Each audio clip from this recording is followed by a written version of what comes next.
3 o'clock in the morning. I should give me very little chat duties. I wanted to just do a little celebration of the feminine, especially as a planetary tantra gnostic. Feminine, quite important to us. Not that masculine is anything to sneeze at, but feminines are important. But I'm not going to get into that, and I'm not going to stay on camera very long because, in case there is somebody in the chat, I'm finding that chats are very want to know what's in the room, what you're doing in your hands, and I pick subjects. I don't show and tell. It's not what I'm about, really. Unless I have a song to show. Anyway, so I'm gonna kind of get my gonna open a few things up here. Here we go. And now I have something that does slideshow that really shows beautiful pictures. I just have a bunch of artwork that I wish to go through and kind of use them in an evocative way, and also a way to enjoy the deep story of antiquity, the divine feminine, or the feminine, is hugely part of it, and to really understand antiquity and the mysteries, it's very much steeped in the feminine. So it is my intent that when I go, like in other words, I'm going to switch over now this way here. No more distractions. So we'll start with that now. When I go into it, I should be able to start a slideshow that I can do one at a time, but it'll be beautiful without all that white, and it really frames the pictures the way I'd like to. And I have to hope. I don't do much in the way of hope. But in this case, because I'm going to be off camera, and when I use the full screen, I can't see chat. I can't even see my OBS to know whether or not it's working. But I'm just going to go into chat for a moment just to see if anything's happening. Oh yeah, Philip Blair, Prospero, effluent for you. Greetings. So anyway, yeah. So I'm just going to again, if this is going to be celebrating the feminine, and also it's largely artwork. Occasionally there's some photographs, but it's largely artwork, and the artwork is evocative of the setting that we lived in once upon a time. Let's say before certain belief systems invaded our beautiful Earth. But anyway, on with the show. I'm going to try and keep commentary. I'm going to comment on things, but I'm going to try and be measured. I'm going to do a little Gnostic talk here. We are in the Bhairavi shift. She is on shift. She's with Dakini on shift. And she's quite ferocious. She's a lion. And I've been experiencing quite a bit of ferocity in my inner self. And fortunately, I have found a way to kind of channel it towards myself. There's a few things I need to get done that I haven't been. So I'll just get ferocious with myself, because getting ferocious with myself will produce some results. Getting ferocious with others will get results, but I'm quite sure the results I wouldn't want. So anyway, I guess let the show begin.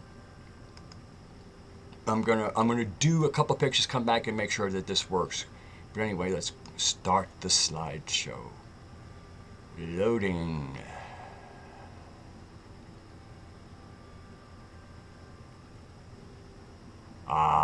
You see how much better that is? So I can pause that. So it's interesting, once again we see the architecture. Oh, that was supposed to, there we go. We see the architecture of antiquity, which was, and that architecture and all the amazing things we see in megalithic were about unlocking the secrets of nature, That would be Mother Nature. So next, there we go. I mean, look at this setting. I mean, the beauty, I mean, just, this is just beauty. Water, flowers, green, verdant, lush. And in the middle of all of that raw, kind of earth beauty, there is the feminine.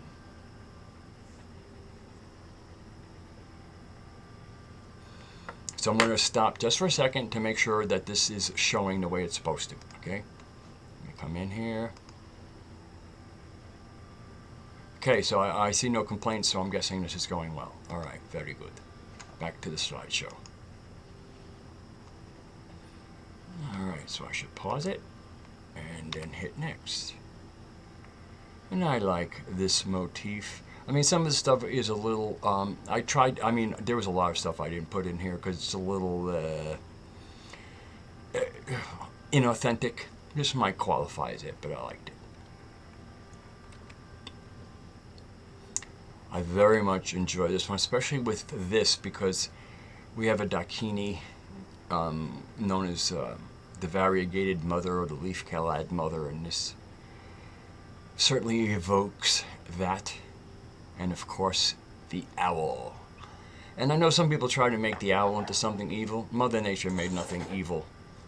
You know, obviously, a lot of things have been turned towards darkness and fuckery, but they didn't. Nothing starts that way. You know, maybe mosquitoes and ticks, but something tells me that they might have some. Let's say less than benevolent influence towards her. Who knows? It could be reminders. Anyway, next. This is a beautiful one. I like just the beauty of it. This one I find particularly lovely, and I do believe this is a real. I don't think this is art. I do believe this is a photograph. And actually, as I'm looking, I was kind of doing them. I wasn't going through them. That might be a guy. Who knows? But it might be a woman. I like this one.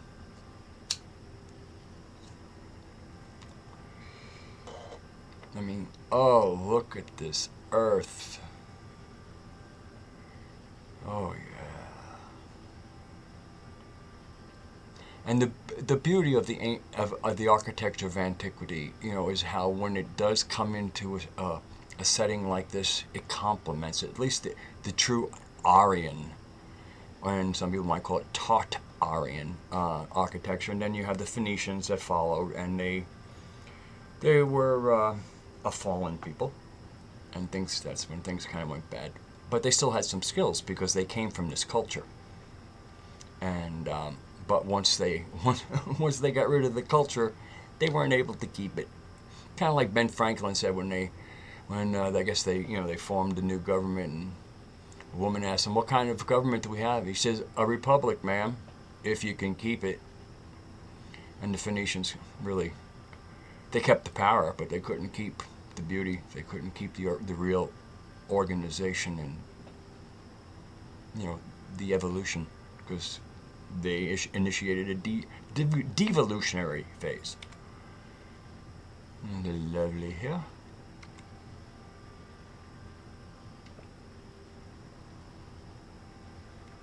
Just love. This is about aesthetics, and there's beautiful aesthetics to this.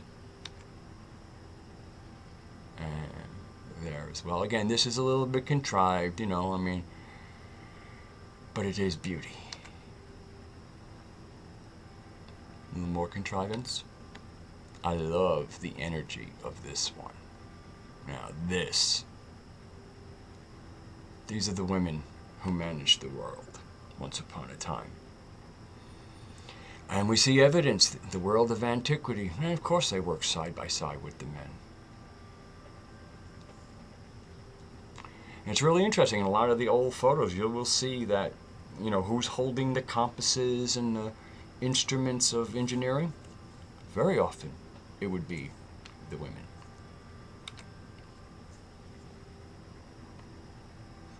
Dragonflies. And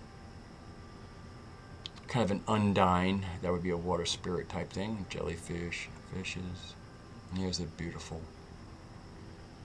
woman with a harp.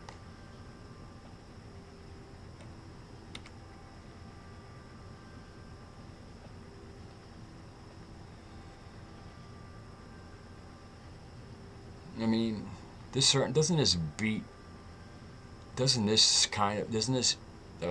emulation of the sacred and performance of sacred things beat a bunch of crusty old dudes in funny clothes and hats? Here we go. I mean, look at this scene from antiquity. It's all there, mother and child, elder women in the ancient world.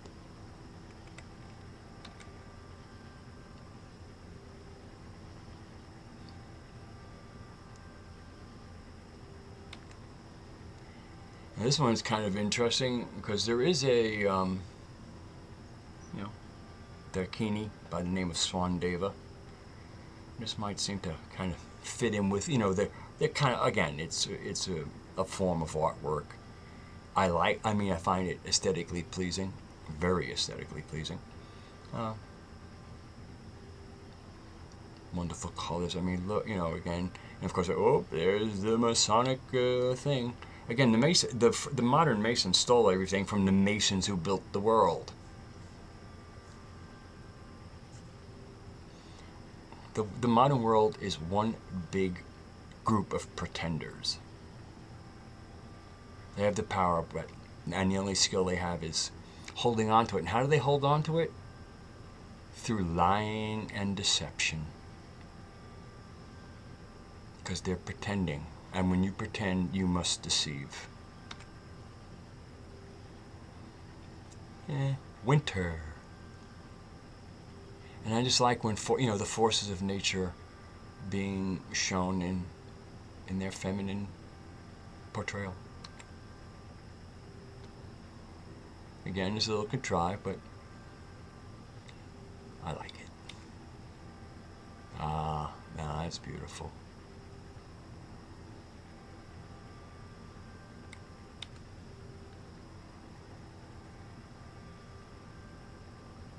See, down here it says legend cryptids.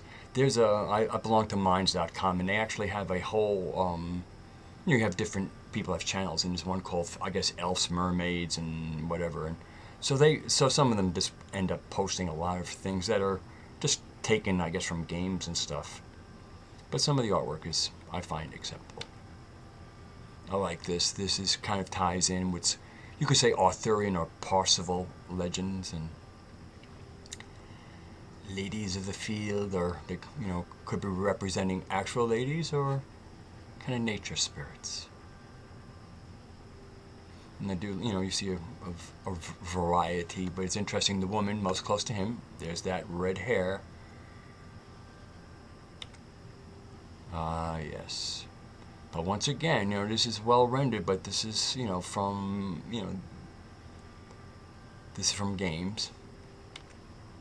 This is probably my favorite, because there were, and my memory, and again, what memory, take it for what it's worth. Metallurgy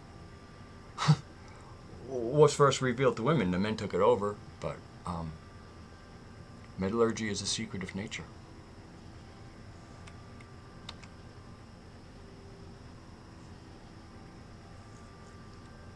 This artwork is really quite wonderful.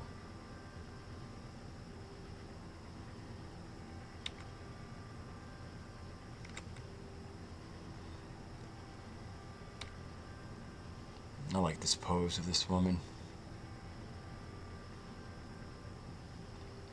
Kind of emulating a motif. Now this one I think is just absolutely gorgeous. And I mean, no shortage of redheads in this picture. But I would assume this is a mother, at least probably one or more of her children. But when women managed the world, you know, there were mothers and children, and it's kind of like you had a mom and endless aunts, whether they were related or not.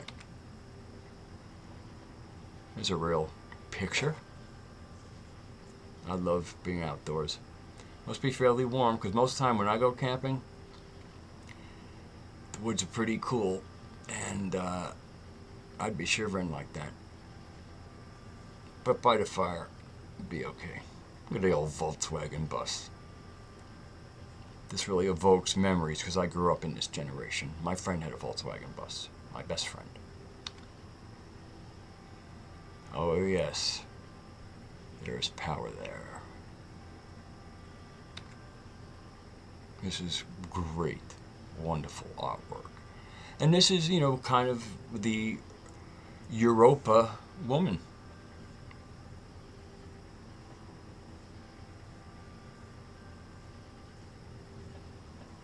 She's got her spindle. Apparently, you know, looks like she might be in the process of making some yarn.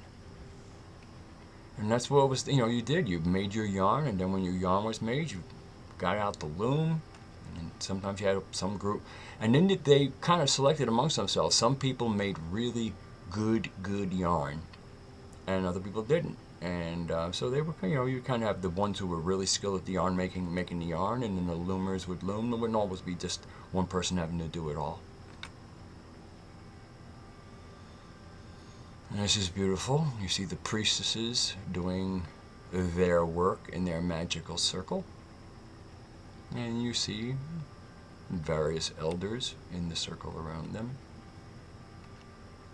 And look at that tree, that oak.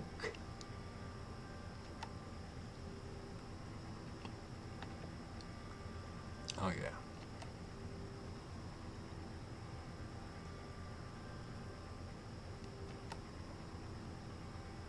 Again, I enjoy the artwork. It's quite beautiful, but you know, a little fantastical, but it's an evocative fantastical.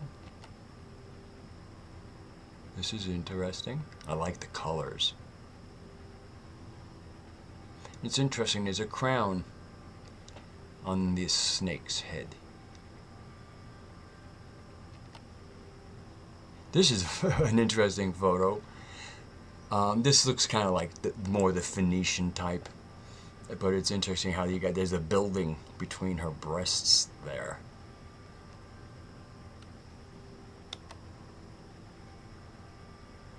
And look at this. This is how people lived.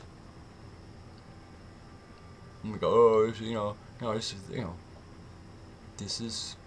there's no great opulence here. All that you peasants, you know, this is the world lived at ease. Frazetta was certainly one of my favorite artists. I loved the way he rendered women. He really captured, I've considered, the voluptuousness in just such a unique way. I might have one other of him that's a little bit goofy. The setting is goofy, but still the artwork is wonderful.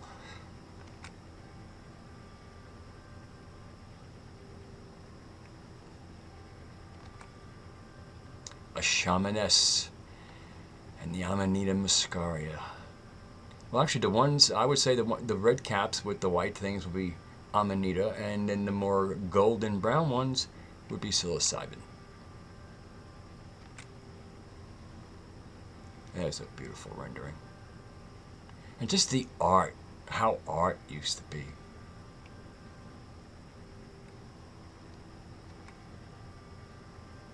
I enjoy this one. Very fantastical.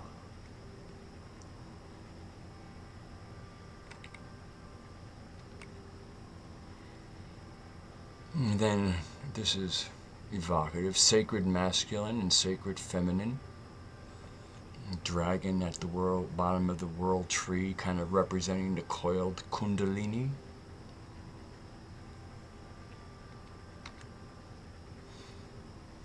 Now this would be Cupid, and I'm not sure which woman or goddess is here.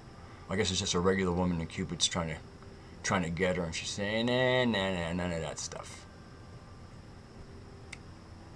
But look at the beauty, look at the art. Oh, so.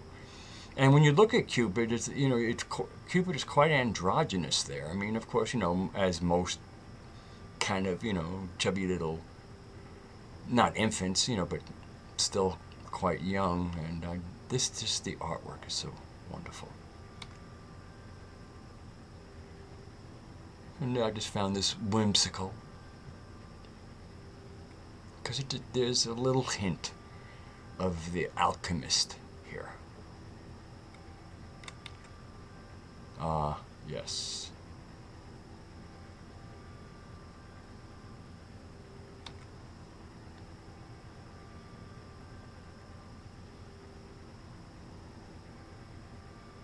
There are kind of places along Hudson River that look something like this in upstate New York. When I was a mover, one time I was moving somebody, and they had the marble along overlooking the Hudson River, and of course when you get upstate you have the Palisades in New Jersey on the other side.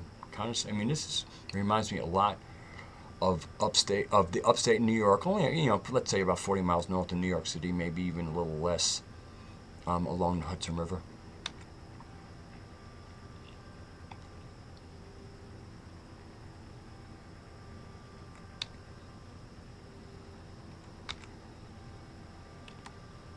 Okay, all right. Ah, yes. Crystal ball. And interesting, the window behind her, it's more than 7, but it kind of has, when you see some of the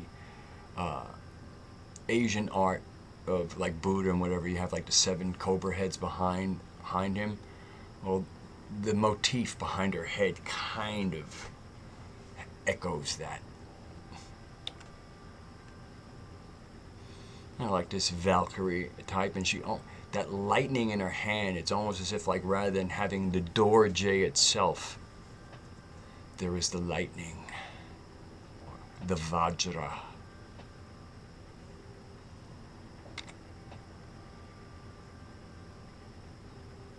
I like the use of color here. I like to see that book burning. Anyway, it's funny. See, this is the picture that I took a clipping. See that bat by the moon? Well, the one that I put up about the bats that were in my house, and it's so funny. They were in here for 10 minutes. Getting the first one out took me a while. It was really, it was quite an experience. It was a wonderful experience. And the one downstairs couldn't seem to find its way upstairs. And as soon as I went to get the camera, not only did it find its way upstairs, it found its way out. And as a totem animal of mine, apparently it was here to communicate with me. And when I went and ran for the camera, it said, "You lost the plot, dude. We're out of here. This isn't for show and tell." That's why there was an aftermath. Oh yeah, the wolf. It's kind of like the original humans were like the wolves. They had their organization. They were wild. And now we have domestic dogs and domestic humans. Ugh.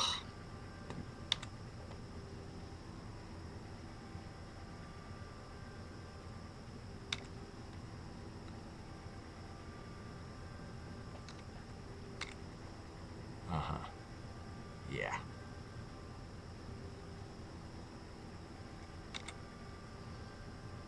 This is kind of a little artwork of Isis. But really, Isis is the latter Hathor. Look at this artwork. Look at the elegance. Look at the inner strength.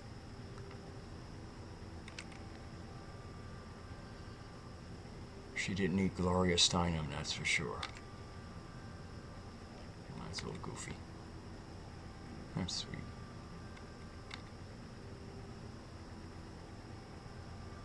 Look at that head, that just beauty of that headdress.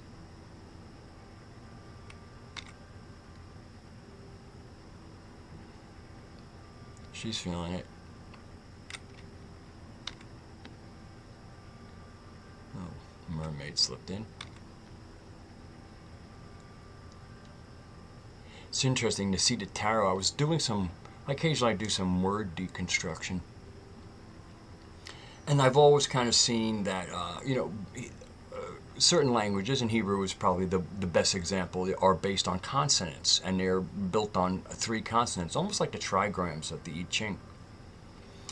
And so you always have, like, you have 3 consonants, and then vowels can be placed in them. And the interesting thing, if you take like their word for law, Torah, and if you take out the, you leave the middle, the first consonant, and leave the vowels and take out the other consonants, you have Tao. You have the letters for Tao. So you kind of have that juxtaposition of the law, what is written, and the way, that which just is. But really what I found interesting was if you do take the root Torah, T-R-H, and reverse the vowels, because again, that's part of the mechanics of how Hebrew and other languages that are based like that. I think it might even go back to, I'm quite sure it goes back to earlier things. But so anyway, Torah, if you reverse the O and the A, you end up with tarot. I mean, it spells slightly different, but it'd be T-A-R-O-H. I would say that is tarot. Matter of fact, tarot is how it normally looks, and you kind of, we silence the last T. Well, with an H on the end, H doesn't have a whole lot of emphasis on the end, so you would have tarot. And I think that I found that an epiphany of to pay attention to.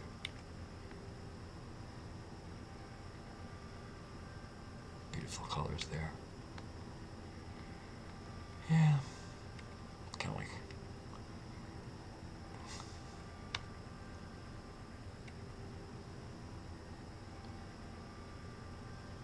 such. I mean, from the instrument to the clothing to the the brass work or bronze work, her hair. I mean, oh, such beauty. Okay, that's goofy. That's a little goofy too. Yeah. Yeah. I mean, I like the fact that they're tying in with some animal powers. But I'm not her rendering, so okay. That one I like. Oh yeah. And again, this is about, I'm really responding to the strength and the wildness, and knowing that if that wildness is only dangerous if you're domestic. Wild mixes with wild. Domestic and wild don't mix so well, because domestic might get scared and try and kill you.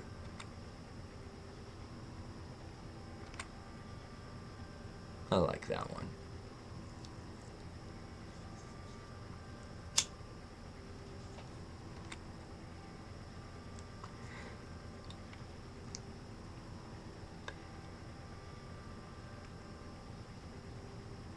This could be anywhere in Europa.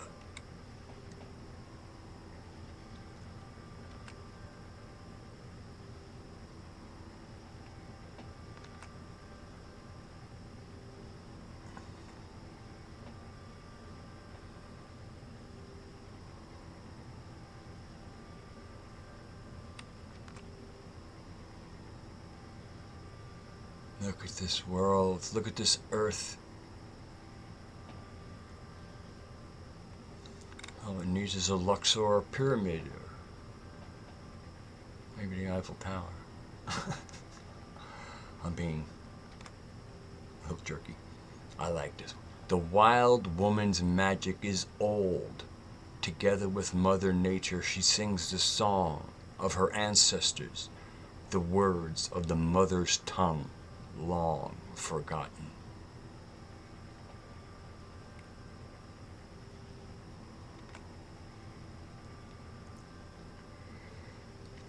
This would look like it would be Oberon and Titania, the Fairy King and the Fairy Queen. I mean, this artwork is just so fun. I mean, look we got a frog, a little chariot, got some mice pulling them, beetle. I mean, this is so magical. And everybody's just being in beauty.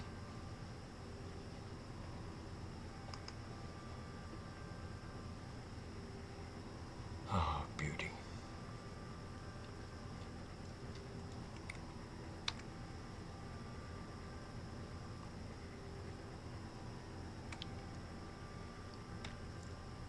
This is for Zeta. And this is what I meant. I love the rendering. Again, his women are there. I mean, they are present. And I think that, it's kind of like a Clint Eastwood kind of a dude. But it has its charm.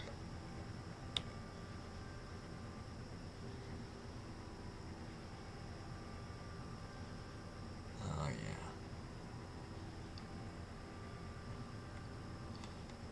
Probably should have instead of having the drone in the back, maybe I should have done my Flying with Fairy song. This way here, I wouldn't have to worry about a copyright strike. I wrote the song.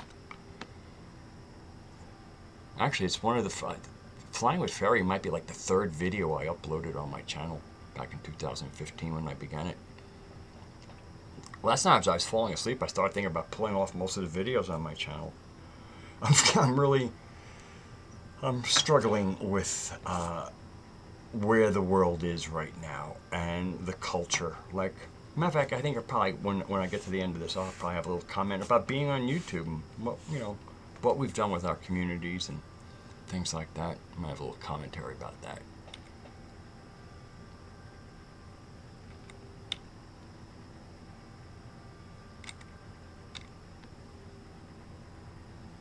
Yeah.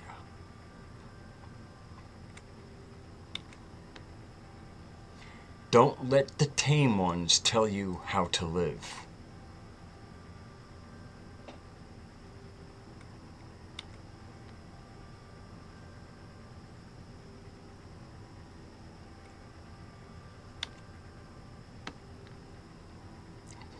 Don't let the tame ones tell you how to live.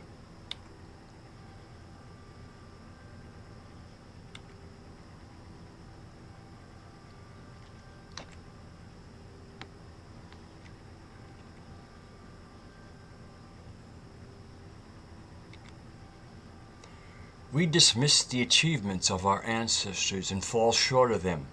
They honored their ancestors and surpassed them.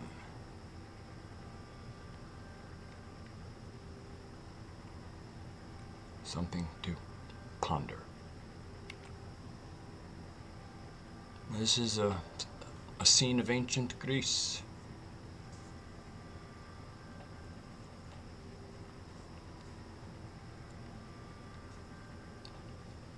And there are still little villages in Europe that have still maintained some of this charm.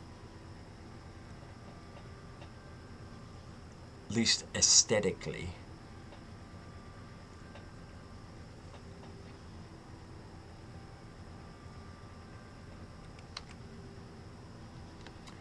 This painting, I think, is called the Symposium.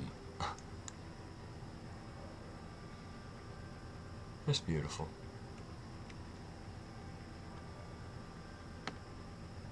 And it's interesting, it looks like the woman there is redheaded. and a little paler than some of the others. And actually, I have a picture coming up that's gonna show something a little interesting that way. So she might need that parasol because she might get hurt. The sun might hurt her. This is, what is this? Athena, Hera, and Aphrodite. You know, an artistic rendering of them. That's the interesting thing about a lot of the kind of artwork when, especially, you know, on the channels that are covering the Tartaria subject. Because the Romans and the later Greeks, but especially the Romans, were clean shaven. And so it's not always obvious. So a lot of times, but the Amazon women in many ways look like Roman soldiers. I mean, look at the headdress. But many of the Amazon warriors get mistaken for Roman soldiers. I see it time and time again. I see, oh, there's a soldier dude, and if I want to scream, no, that's an Amazon.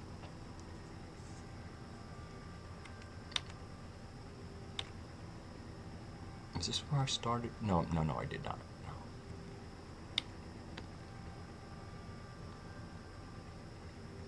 And I like, you know, there's always, it's so much of it is like, look at the apples there. I mean, you know, this is, nature is about, nature feeds us, it supported us, it birthed us. This is, it birthed the animals. Now here would be kind of like a crone, you know, or a wise woman. And I would think by looking at this that this is a wise woman hermit who lives in the woods, as many. I mean, I'm kind of like living in the woods these days. Why I haven't been making many videos is I just need to retreat to sanity. I start so many YouTubes and I get 10 minutes through and I just have to shut them down. It's like, what are you talking about?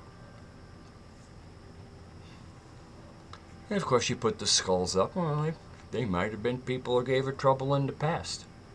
Worked for Vlad Tepes. This is Bone Mother. I really enjoy this.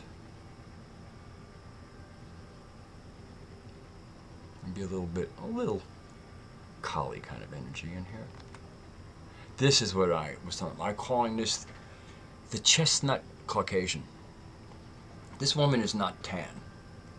And we've all seen, and you know, I notice it the most up in the Nordic countries, where that's her natural blonde hair, but look at her skin color. It's that kind of golden chestnut brown. And this, you know, this is one, it's, you know, Caucasian is it has a, you know, a fairly broad spectrum of melanin, but this is, I mean, up in the far north, amongst the Nordics, you will find this, and amongst the Russians, you'll see a lot of these very blonde people, especially the women, who are chestnut brown, naturally. That's not a tan.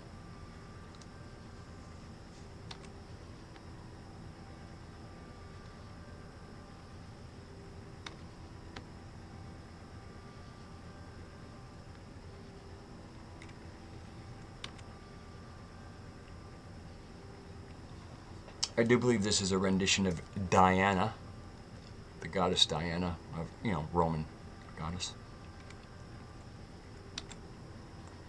And here is Diana at Ephesus with the multi-breasted, because, you know, this is a representation of her as the mother.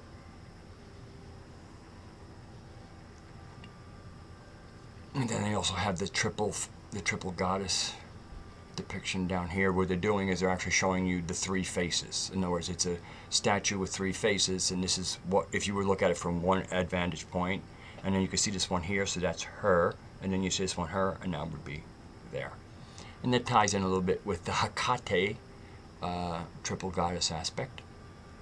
Hecate is something, I say Hecate. And part of that is Hecate, but I won't get nerdy on people here. Here's another.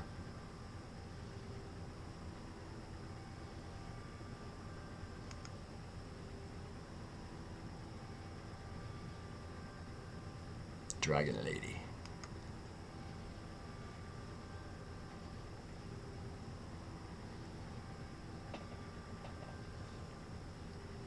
Obviously, this is a Eurasian.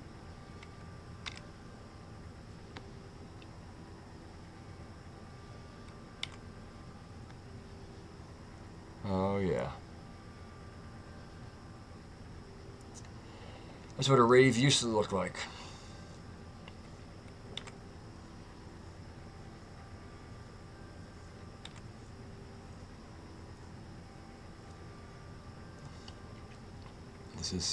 This is a rendition, some artist rendition of Mary Magdalene. Oh, here we go.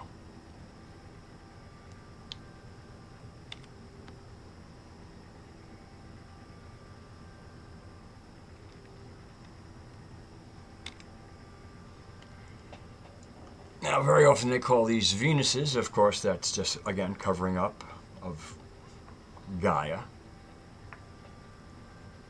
Gaia is Earth, not Venus. Once again, the new systems were firing all the old guard and hiring pretenders, and Venus is a pretender to Gaia. This is Green Tara. This is my guide for any of the planetary tantrikas out there. This is my guide. One of the renditions I enjoy. Look at this. Look at this setting.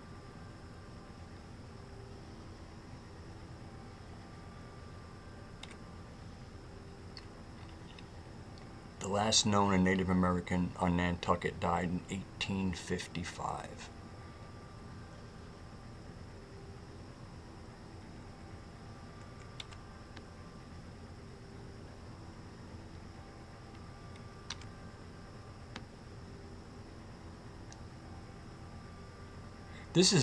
This particular painting is called Isis, and I find it very interesting that holding the galaxy in her hand, and of course the center of the galaxy is where the pleroma is, where we were conceived, constructed, and distributed into the galaxy.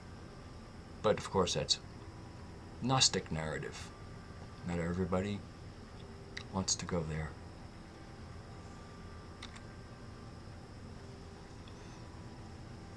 Jord is the mother of the thunder god Thor, son of Odin and personification of Earth.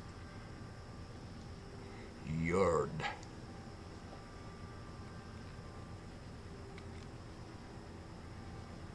And that would be a rendition of Kali, doing what she does best, taking out the trash.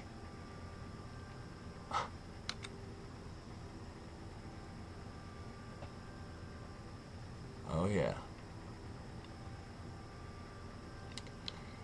Sophia's correction. It's time to fix shit.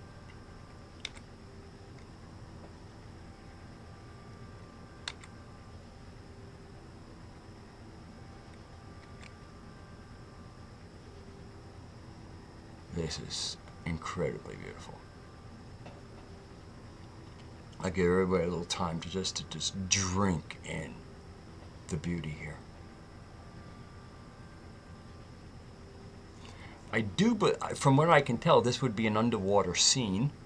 On the left there with the trident, that would appear to be Poseidon.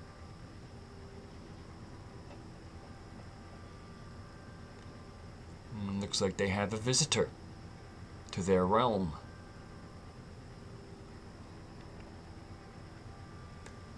Like someone on a quest. Okay, well, how can they live in the water? Well, there are in-between states. This is, he's no longer on Minds, but this was an original artist. His name was Dean Harkness. And he did this rendition of Medusa that I really liked.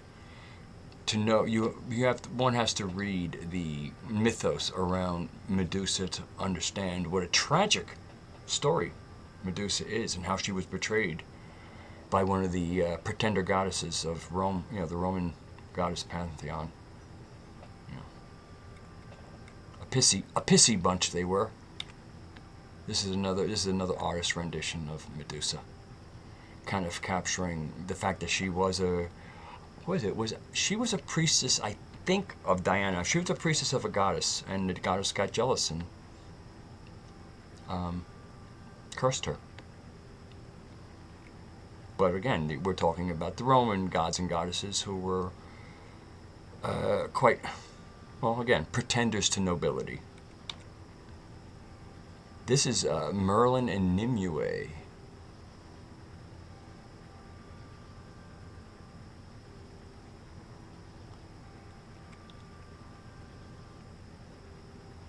Merlin was MGTOW until he met Nimue.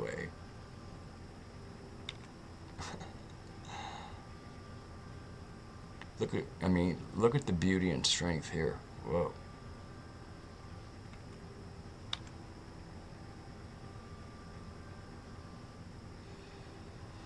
Oh yeah, this is, this is when people still were keeping it real and alive. In recorded memory. Like photographically recorded memory. I don't think this needs a whole lot of comment.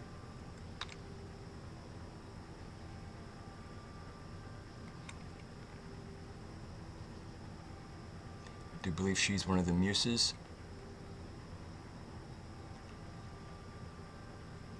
I think Erato, but I could be wrong. I haven't done due diligence on my Greek muses.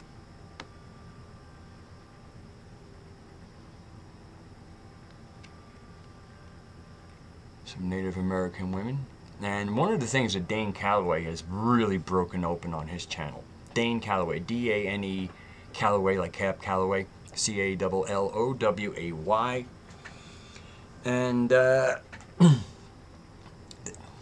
Native American, there were a lot of very brown and even black Native Americans already here for hundreds, if not thousands of years when Europe invaded. There's no other way of putting it.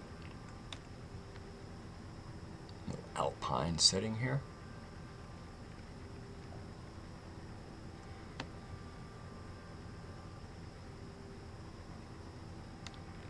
Men are staying conveniently out of the way. This is a beautiful photo.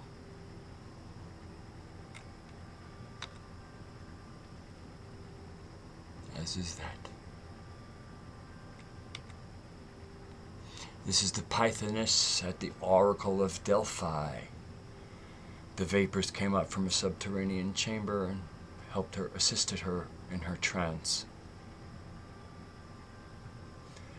When the Oracle was active, there was not, at least in the area, there wouldn't be a king or a warrior who would dare to act without consulting the Oracle first. Men were losing, were still a little bit in the old world, and they hadn't completely turned into the again, the toxic, and we have toxic masculinity and femininity these days. We have to get back to the sacred feminine and the sacred masculine. Oh yeah, beat that drum. I have a hand drum like that, but it was handmade for me by a very special woman.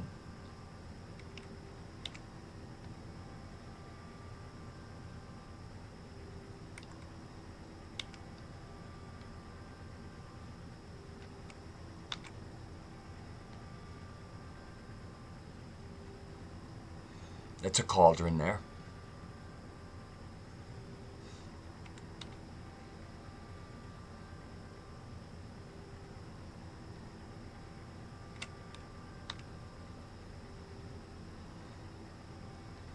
This is quite incredible. She's got a sword in one hand and a baby suckling. Meet women of antiquity. You think they had any use for feminism?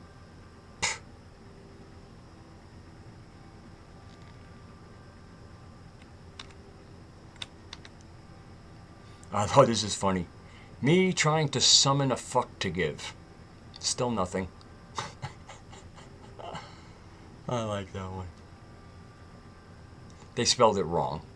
They put some mom, but that's what happens on Minds. People get so excited to put out what they think is a clever meme, and it is a clever meme, but sometimes spelling suffers. But we know what they meant, and it's still great.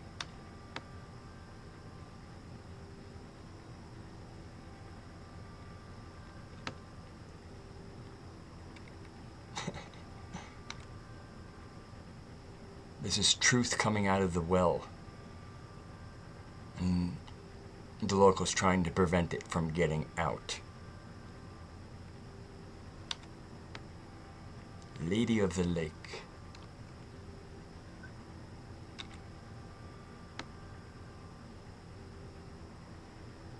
This is a form of the triple goddess. The maiden, the mother, and the crone.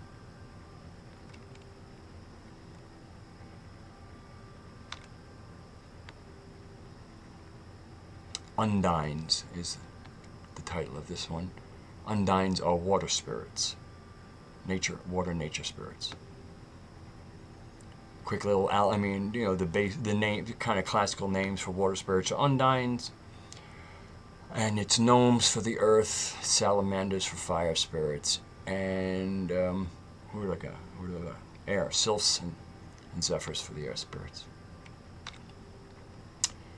So once again, here it is. All look at how far back these go. Again, these are not Venuses; these are Gaias.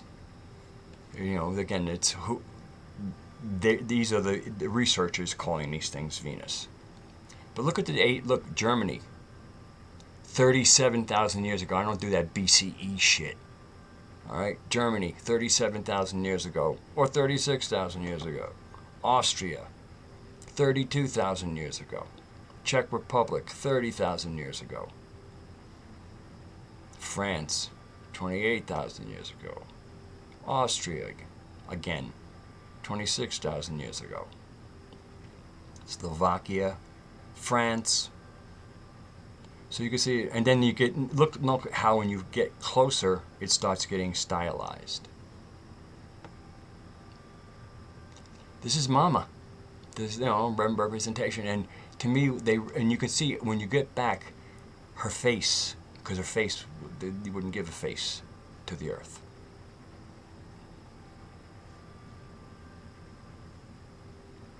She has a face already. Quite beautiful one too. And we're back to the beginning. Okay. So a commentary on YouTube. I guess I'll come into the chat. I have no idea what has gone on there. All right. So.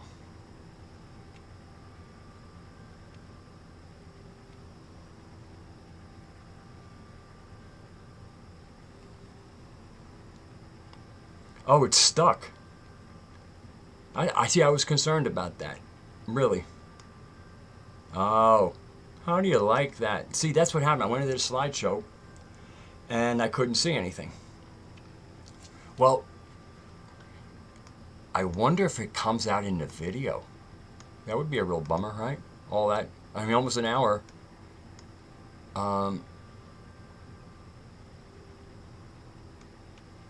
Hey, Jeanette, did somebody say something stupid? Well, it's a chat. I expect stupid in chats. That's what chat. That's why. That's my comment on YouTube. YouTube is a free platform, so it's a little hard for me to take too much issue with free shit. And now they're closing it down little by little, and I kind of see a certain amount of, let's call it, divine timing. We've had years and years to get on, to do some homework, get something accomplished, get some plans formed, a plan of action. But maybe just a little more, a few more YouTubes, maybe I'll know more. Even though even though the YouTubes that many people watch are garbage, filled with rabbit holes and misleading crap. But now YouTube is starting to close down, and I kind of just like maybe now people might say, oh my God, I'm so bored, and I might actually need to do something instead of watch something. So, I mean, I certainly,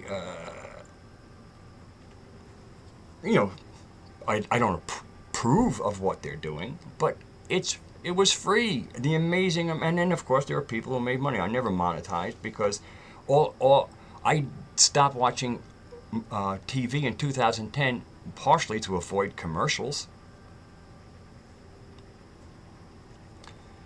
It's one of the reasons, Jeanette, one of the reasons I'm not doing live streams anymore is because, I mean, this is, I just want to, I'm going to, again, most of it was me talking and not interacting because the world is going quite crazy right now. Some of us are getting more sane and finding great peace, and some portions are,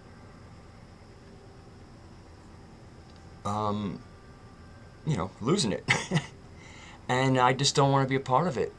And YouTube is an open platform. I'm not in the mood for banning. It's just if for me, if the setting and the culture is not enjoyable, I just not kind of participate in much anymore. It's too. It is so much. It's kind of. I don't want to say anything unpleasant.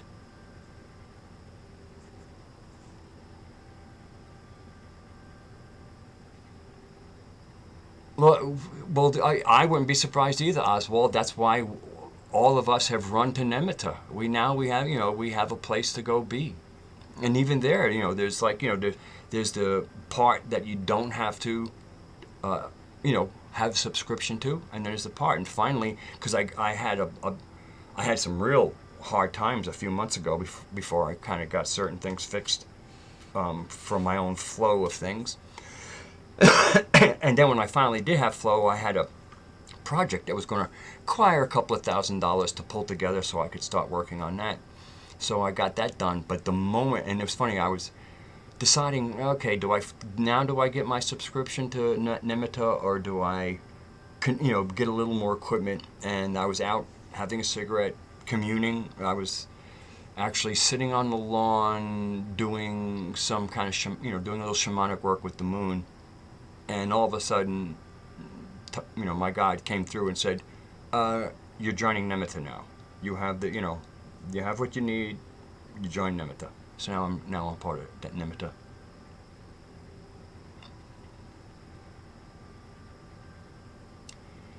So, what's beautiful, intelligent, tenacious, cute, and hot, Jeanette? Again, I'm not.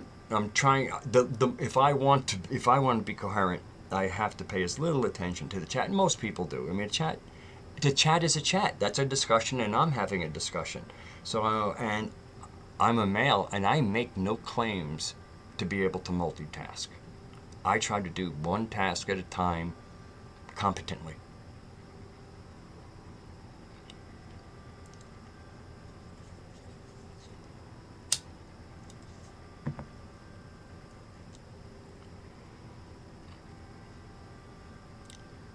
Yeah, well, working with the moon, in planetary tantra, the moon cycles and the dakinis associated with them are a huge part. I mean, every new moon cycle, we have a whole different mood and instruction to play in. It's quite a practice. It's wonderful. I mean, I started a little over a year ago.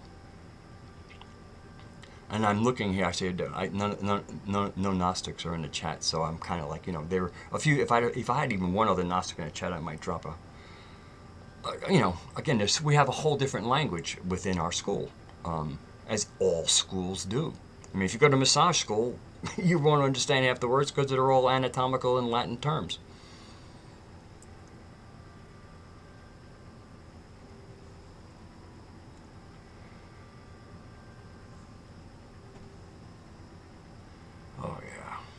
Tobacco, sacred herb. I'm smoking much less these days, and I go out because it is a sacred herb, and to smoke it without some presence of like, oh yes, there's a reason use this medicine plant.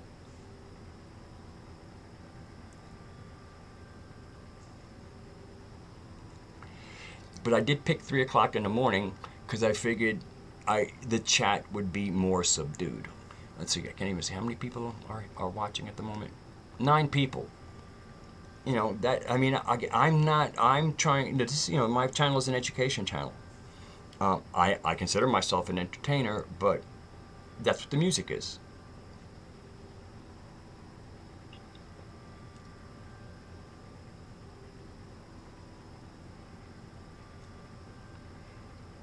And I have my eye on the chat. And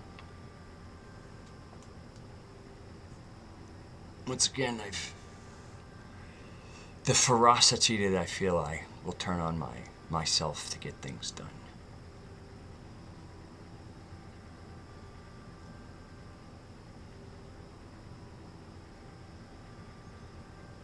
Oh.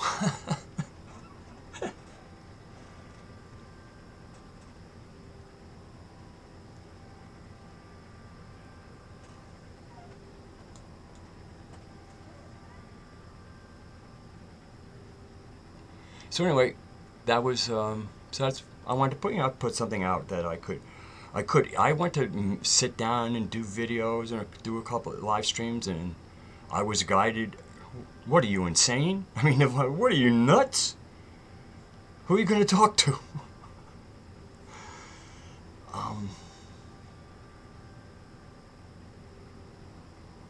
Well, I think MGTOW. What do I think? Well, once again, to me, MGTOW is something you do to have a whole lot of conversations, like, you know, had to have MGTOW channels. I mean, I think there, you know, there was a certain amount of education, but then, like, the Sandman, oh my God.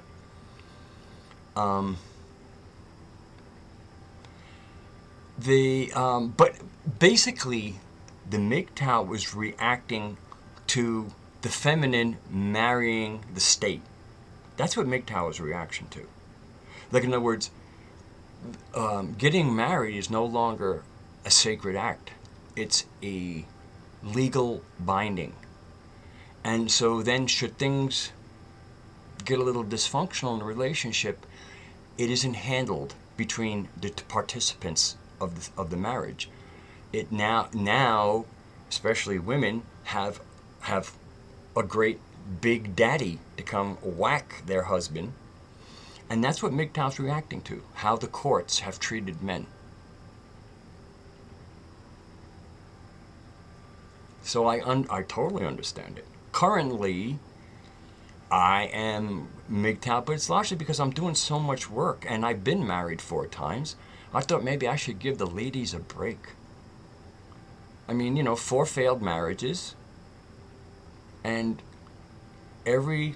all those 4 failed marriages had one thing in common: me. And I remember how I got here. And so for me, I think I'm kind of just taking care of myself. I don't do drama well, and well, on my own, I tend to have a fairly calm existence, and so it's kind of right. You know, I mean, I'm going to be around for a lot longer, and fortunately, I like ladies my age. I mean, my wife was 3 years older than me. And even when I had to, actually it was part of my sobriety. I couldn't stay married and stay sober. There was too much compromise. And I'm a person who thinks that the compromise is never a good thing. I wouldn't want to compromise my health, wouldn't want to compromise my cash flow, wouldn't want to compromise the brakes on my car. Anything that's compromised is weakened. I think because the whole part of human interaction is agreements and, you know, integrity of agreements, you know, contracting with each other.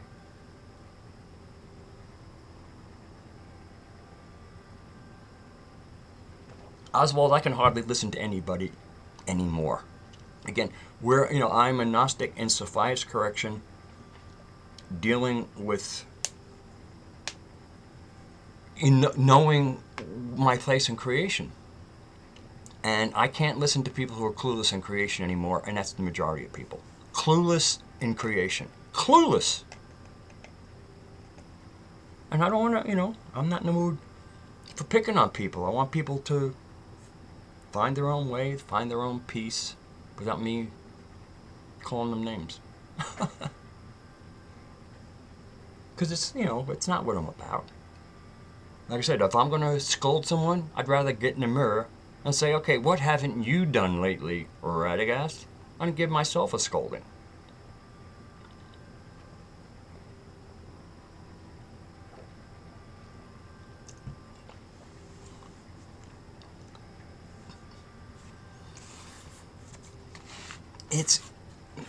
I just feel humble. I just feel it's being real and authentic.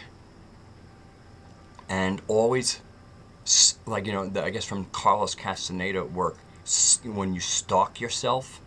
So, like, let's say, like, I'm sitting there, oh, you people are so clueless in creation. So, stalking myself goes, yeah, but that's a critique. Do you have any critique for yourself? Ooh, yeah, I said I was going to do that and I didn't. Okay, so rather than maybe instead of getting on a video and expounding on your wisdom, maybe you should just get to work on yourself. So that's kind of what I do.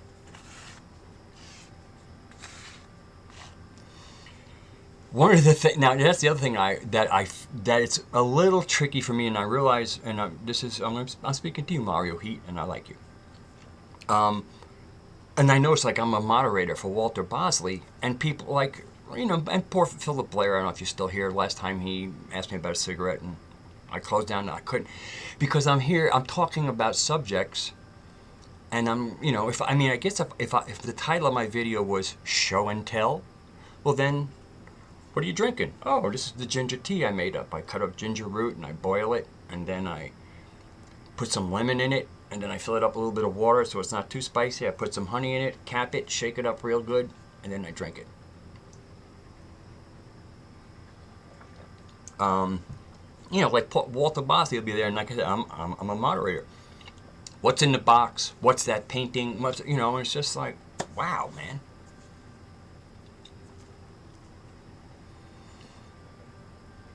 Hello, Philip. So, yeah. Oh, it is really good, and it's again. I understand, and that's the other thing is this is very natural. This is there's a kind of culture to chats, and I get it, and I think it's a little unfocused, but again, that's one of the reasons I'm not making a lot of videos. I have an opinion about things, and so actions speak louder than words.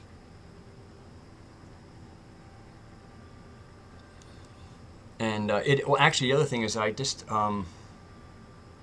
interesting enough, I go through periods where sometimes the things that bother me actually upset my stomach. And so one of the main reasons I drink the ginger tea is because ginger is an excellent, it makes nausea go away.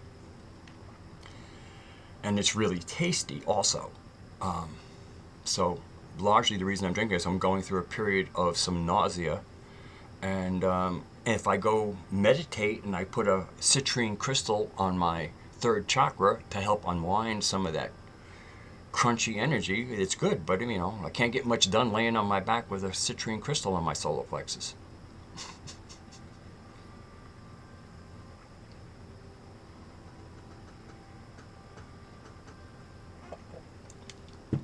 Well, Oswald, since I found out about fluoride, and I've moved a few times, I move nowhere I won't move a place where I can't get unfluoridated water. I will not live anywhere where I cannot get water without fluorine. And I mean out of my tap.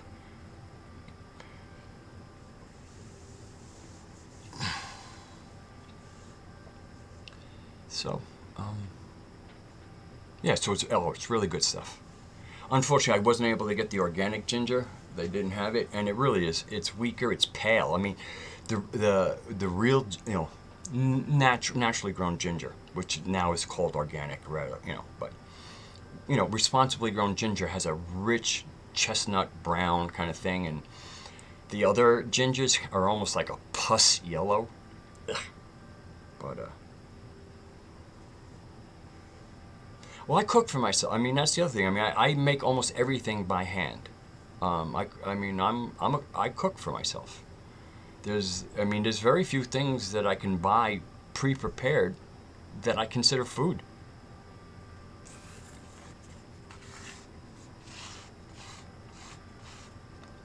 If fluoride was on the back of a truck or in a bag, it would have the skull and crossbones on it.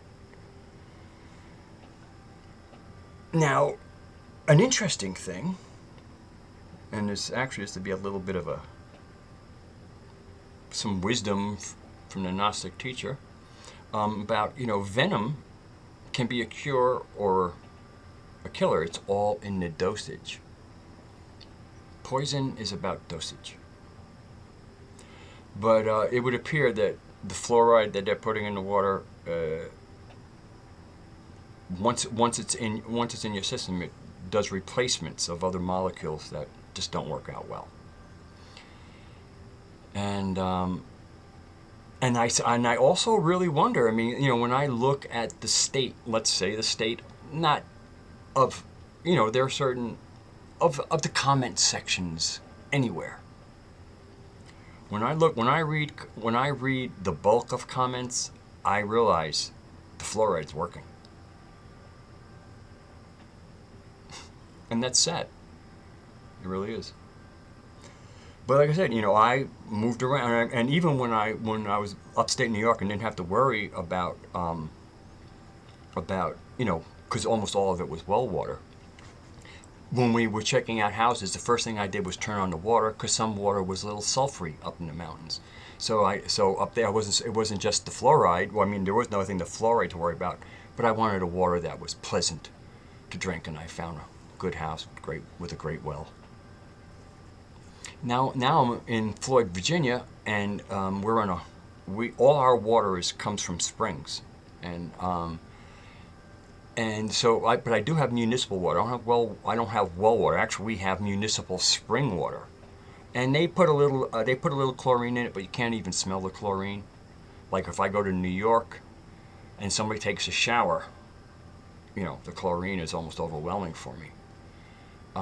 Where up here, it's just, I mean, again, most of the water, even the wild water. My friend has a farm and there's a spring. I just drink the water, right there. Boom, just drink the water. Wild water, and I drink it. Now, of course, you go, what if you got a bug? Well, that's what things like Oregomax are good for. If you feel, I mean, sometimes, every once in a while you eat something, you go, I'm not so sure about that. So you take one of these with your eating, and it disinfects your stomach. A little cinnamon oil. This is what I do. This is just talking stuff, because again, are you telling people how to treat themselves? No. I'm talking about how I treat myself.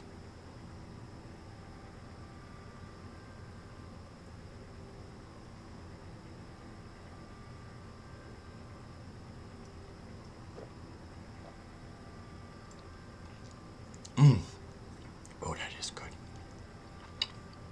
I have nice wild honey in there. Everything everything I choose is chosen as if my body is a sacred place. So, it is a sacred place, and so is everybody else's. But it depends on a sacred temple that has all kinds of plastic and garbage in it. It loses some of its charm.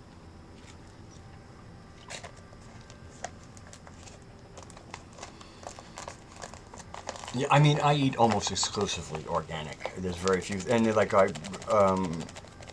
avocados, because of their thick skin, even if they do spray them, they don't affect what's inside them.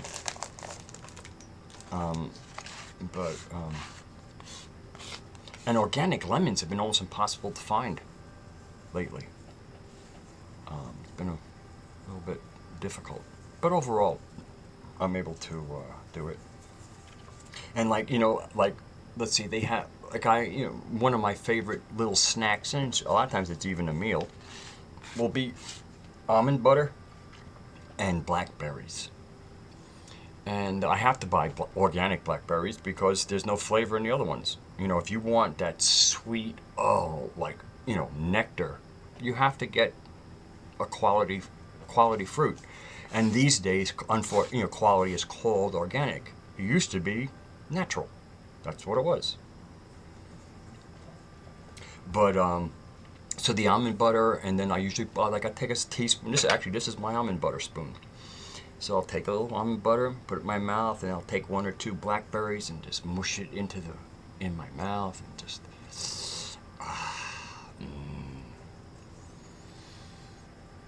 And that's one of the other reasons I buy almost exclusively organic is because I love the flavor and good food. And whenever I mean, I can tell the difference. I mean, you could blindfold me.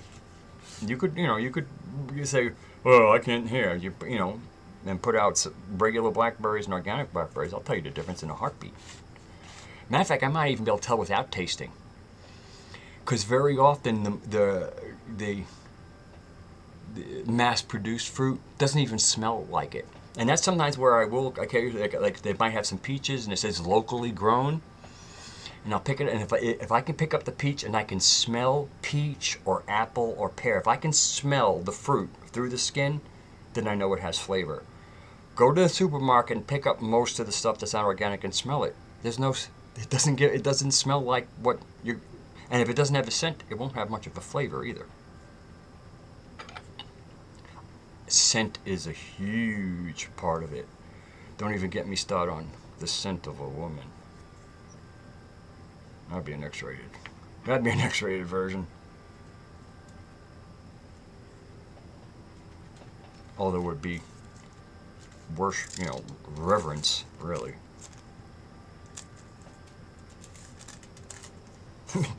When I was picking pictures, there was a couple of pictures. Should I put that in here? Oh, no, that'd be a little controversial.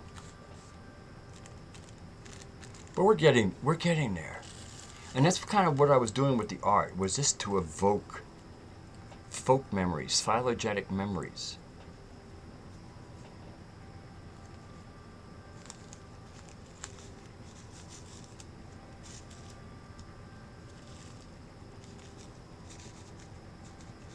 And that's where there's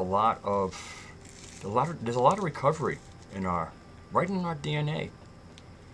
And you might think, oh, this is just my imagination. Imagination is part of nous. It's part of the divine spark. It's what makes us unique.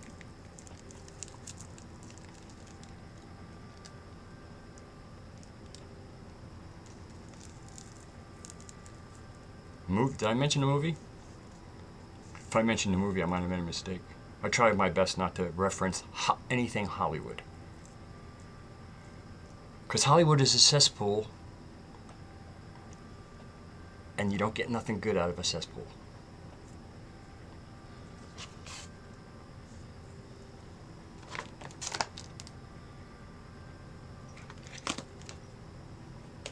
I do roll my own cigarettes.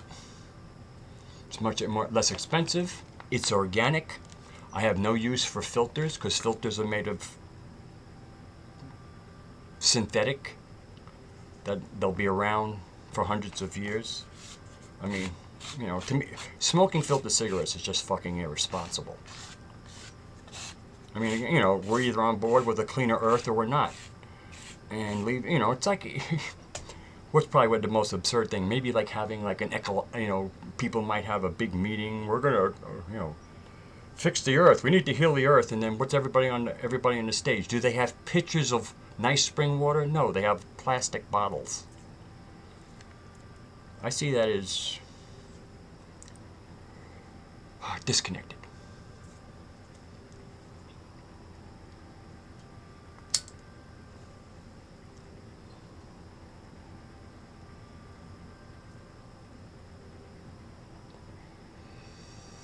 Scent, yes, scent of women.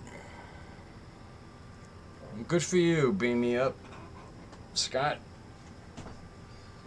I won't say I'm envious, but I wouldn't mind being in your place, you know, as far as availability of certain things.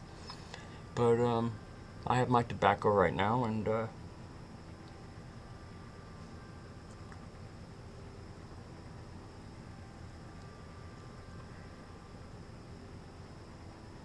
see, like you said, Oswald, you were mentioning a bestseller film called Midsummer. I don't even pay attention. I mean, again,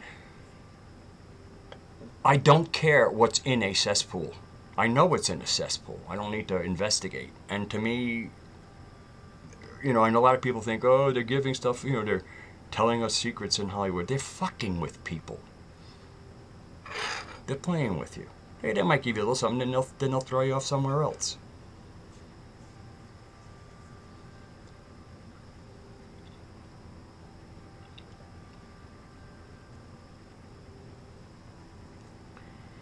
Yeah, Colorado, good for.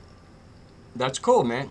That's, you know, I think it's time. I mean, to ban Mother Nature is demonic. There's no getting around. Anything that bans Mother Nature is pure satanic demonic behavior. So anybody who's any of those Bible thumpers who think that it's the devil's weed, take a look in the mirror.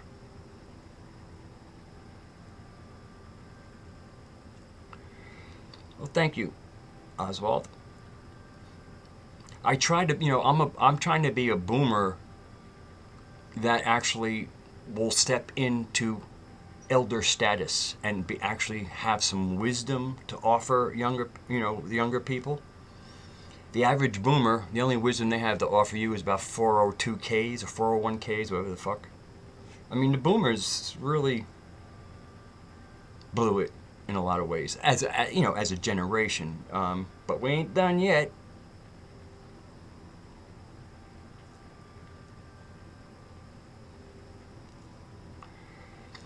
Heather Franklin, how about back in the, I mean, in my day, I could still go into like, what would be like a candy store. It's also where you bought magazines and comic books.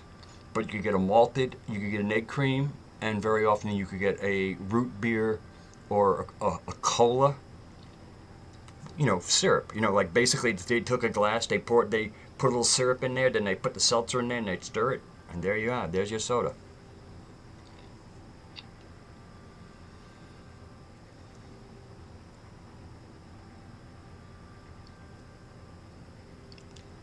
Well, good.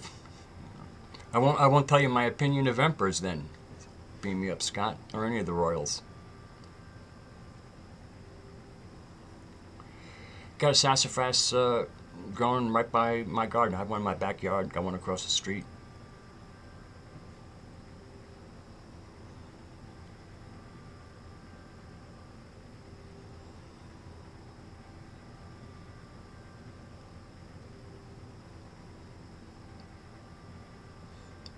Yeah, I don't drink anything cold. I mean, this is room temperature. Even my coffee, I make my coffee strong, so when I pour it, I can put about half a glass of cold water in it, and then I can just drink it.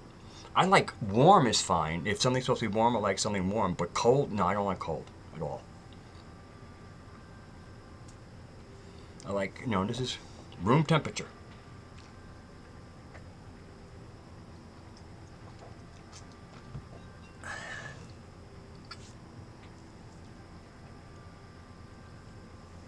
Huh. The cola. What do I know? I know it's the herd. Or I guess the herd, no, the herd's the heart of the main stalk, right? HURD.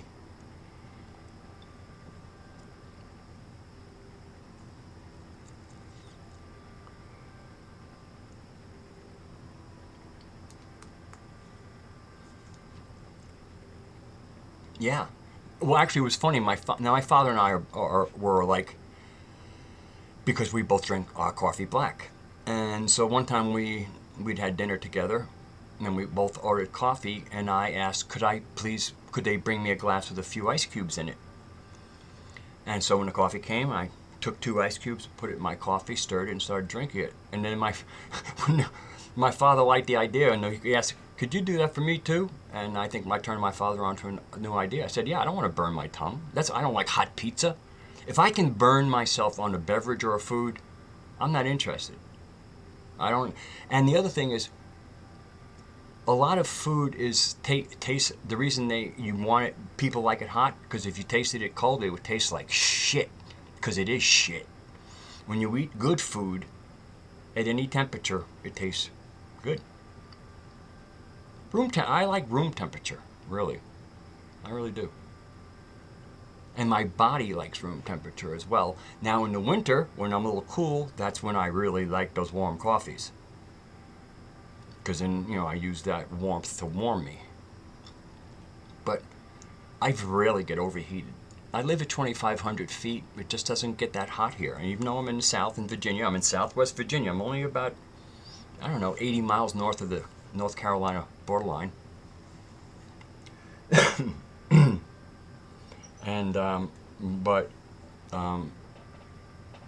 soon as the sun goes down, it's rarely 70 degrees. I mean, even when we had like the 90, actually, we haven't hit 90 here in Floyd yet.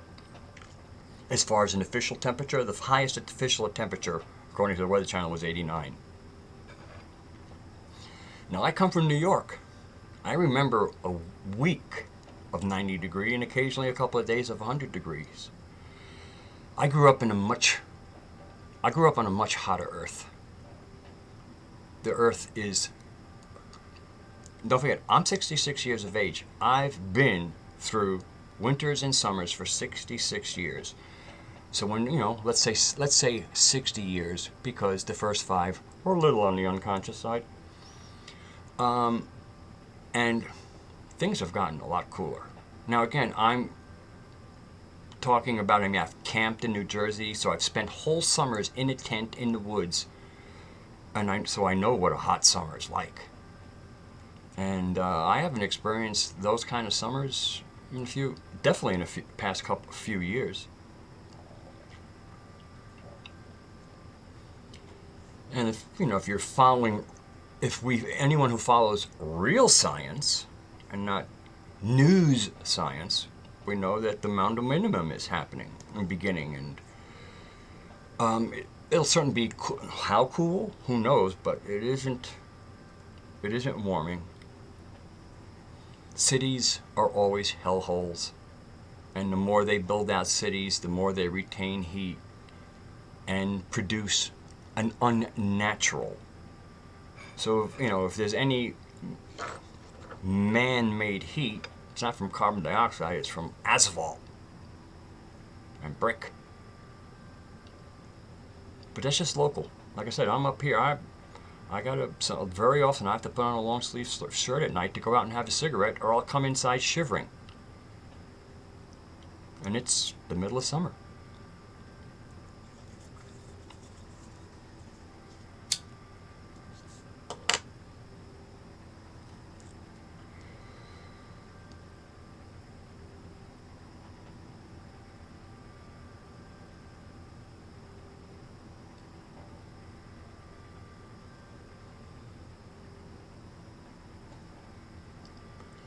So I really prepared myself tonight for going live, and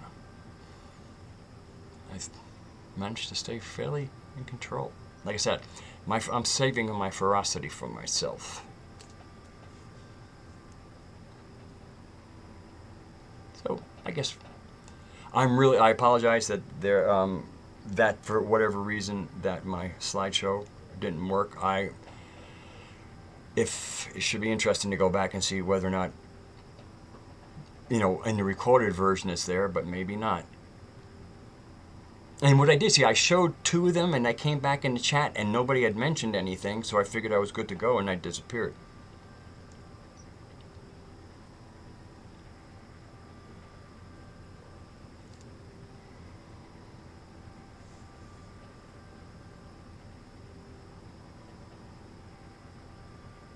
Yeah, a lot of people like fall. A lot of people like the cooler, seasons. It costs me, I don't use air conditioning. I only use a fan, especially because it's so cool at night. All I have to do is put a fan on. So a lot of times I have to turn the fan off because it's getting cold in the house at night here. I have two air conditioners, one in the living room and another one in the guest bedroom. And I haven't turned them on. I love fresh air. And then once it starts getting cooler, I have to put my heater on, and then my electric bill goes up. So for me, summer is cheap. Summer is the cheapest time of the year for me.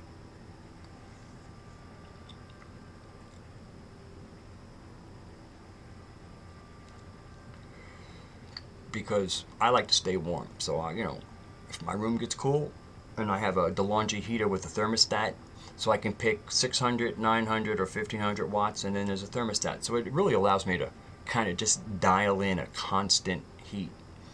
And then I close all my windows up. I put insulation on them, blankets. I mean, I kind of hibernate.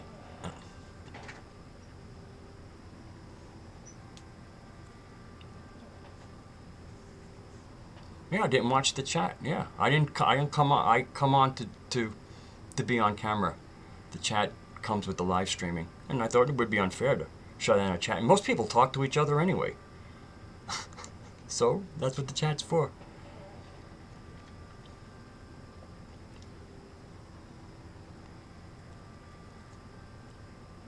I see the hellos, Scott.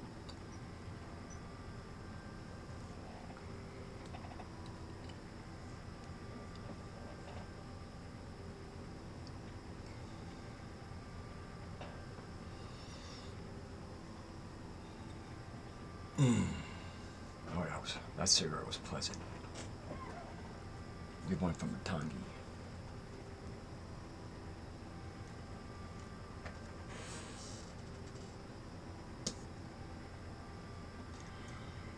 I like to remember to give one uninhaled puff to the white buffalo calf woman, the being who gave tobacco to the Americas. And in the Gnostic, the planetary Tantra thing, that would correspond to the Dakini known as Matangi.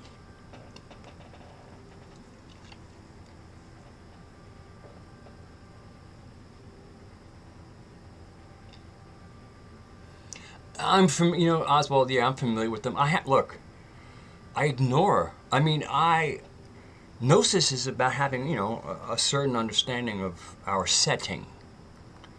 And so when people are obviously clueless in creation, I have no time. I mean, I have no time for them. It sounds like they can have their own conversations. They don't need me.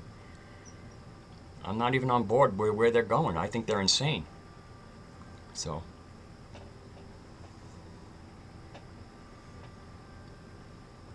Weather magic was part of daily life once upon a time.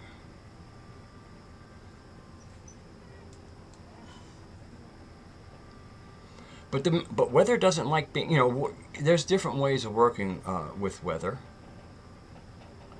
Do I believe in climate change? Climate always changes. And it is changing because we're going into a Maunder minimum.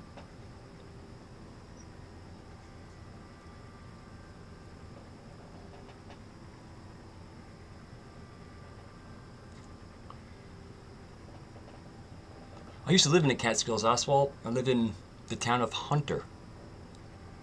That's where my wife and I had a house.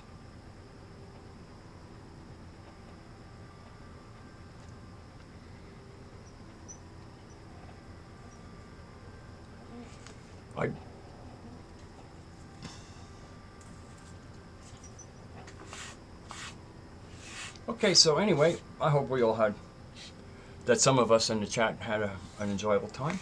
And again, I apologize again for the technical thing. It really, I guess I have the folder. I could always run through, I'll run through the folder really quickly just to show the pictures.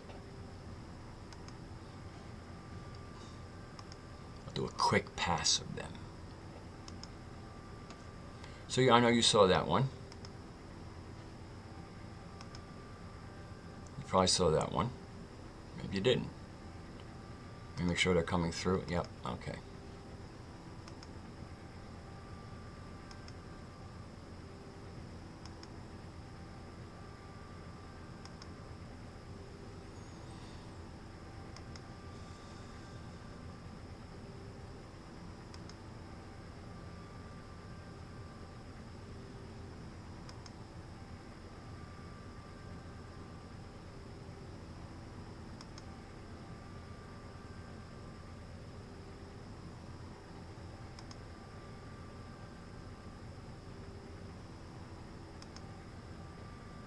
This is one of, I mean, that speaks feminine power to me. Beauty, sacred.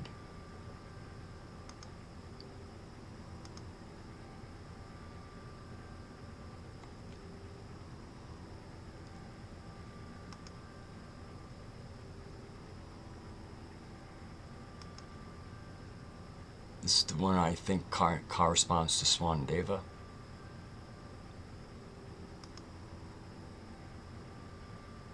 Winter.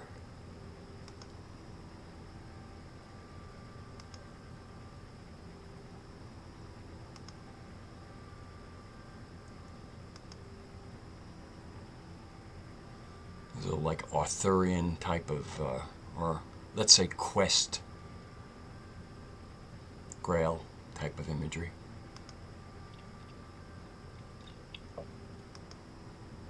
This was the one I really liked, the women smiths. They did exist. Matter of fact, there's a good chance they taught metallurgy to men.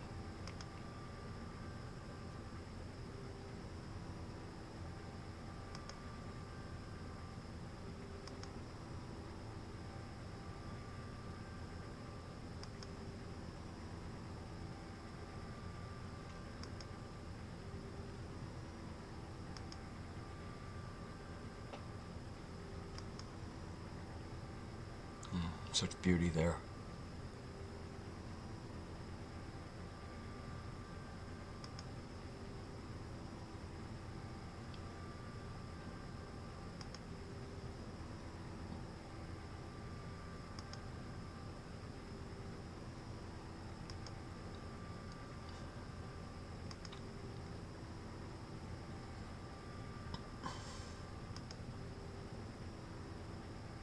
I found this one interesting. The building between the breasts.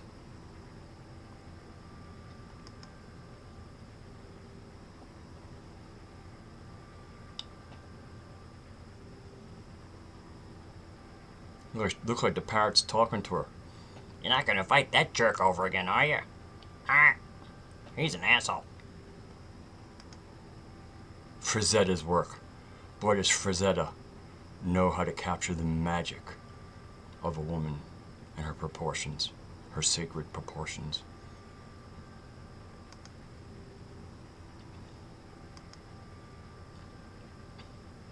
A shamaness,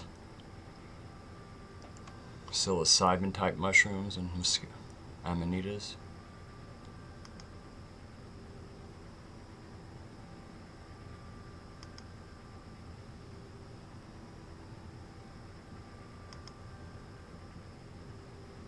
Sacred masculine, sacred feminine, and the source.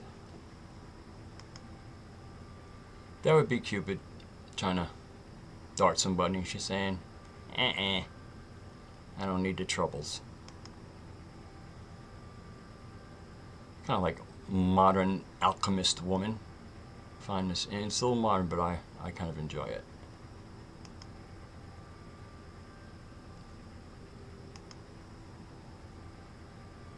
Beautiful. This is the one that I said reminded me of some of the places, some of the mansions on the Hudson River, upstate New York, about 30 miles north of New York City. I mean, really, that's what the Hudson River looks like up there. Palisades, and when you get a little bit north of the Palisades, it starts breaking up like that. I mean, this really looks like upstate New York along the Hudson River.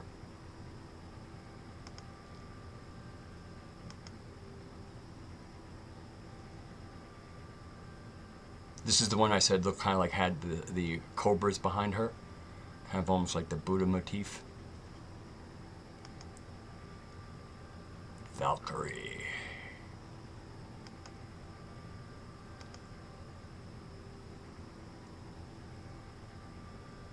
And this is, like I said, this is the picture I clipped the bat for my bat video I put up earlier. Since there were no bats in the video. This is awesome. In animal medicine, wolf is teacher.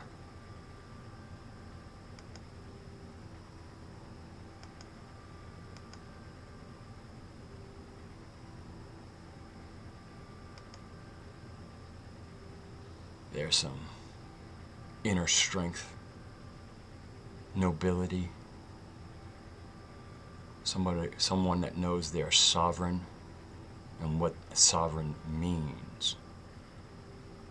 Words without meaning and applications are just words.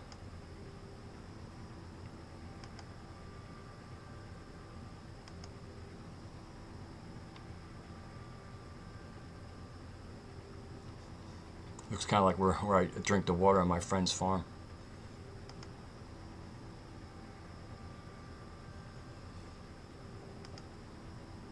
I call spring water mother's milk.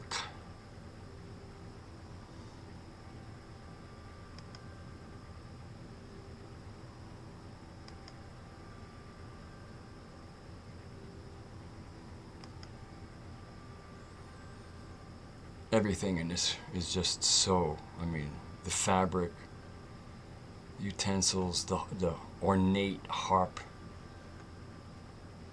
even the rug. Oh, the way the hair is made up. Such elegance and nobility and beauty.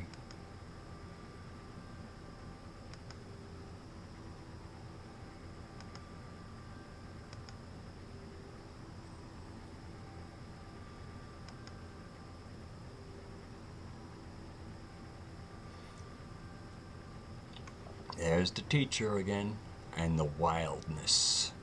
And she is equally wild, as so am I.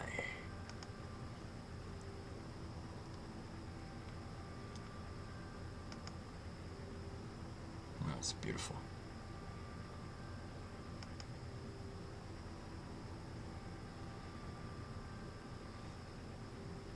Somewhere in Europe. Peacocks.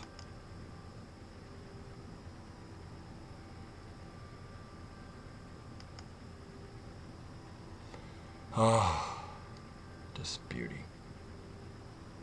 The earth. Raw. Wild. I'm quite sure you heard it, but I'll say it again. The wild woman's magic is old. Together with Mother Nature, she sings the songs of her ancestors, the words of the mother's tongue, long forgotten. And now to be remembered. This is the, you might have heard me comment this, I believe this would be Oberon, the fairy king, and this would be Titania. And this, you know, here's the frog being a little chariot with the mice, and the beetle here. I mean,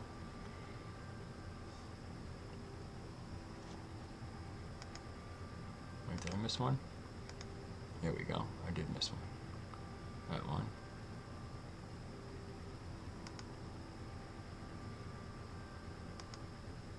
There's more Frazetta with kind of a Clint. This is actually the good, the bad, and the ugly kind of a guy. But again, look at the rendering. The way he renders the female form is, no artist renders women better than Frazetta for my aesthetics.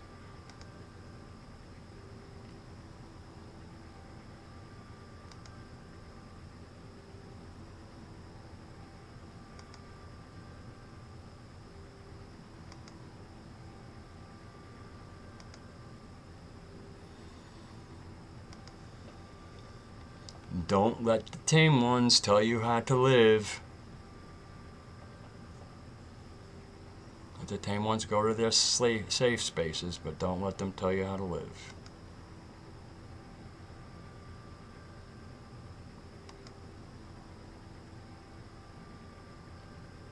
Wild.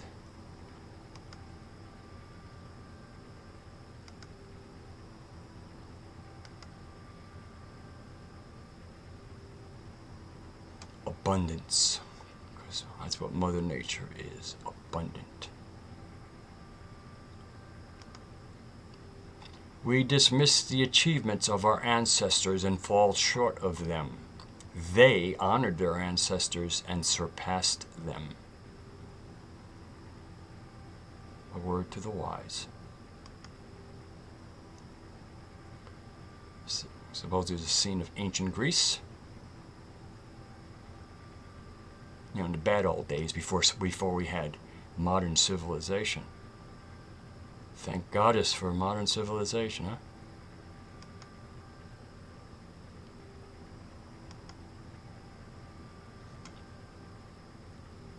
Athena, Hera, Aphrodite.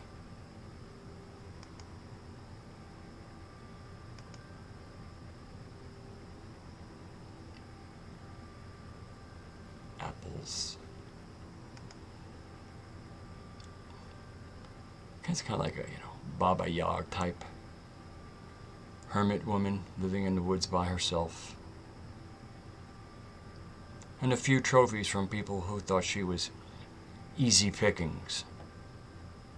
Now they're trophies. I like that. Bone Mother. That's what and this is, again, an interesting, it's hard to kind of find this in one, but this is the Nordic chestnut brown Caucasians. Again, this is no tan. Natural coloring, this golden chestnut brown, and often found on the blondes. Very interesting melanation, I guess I'll call it.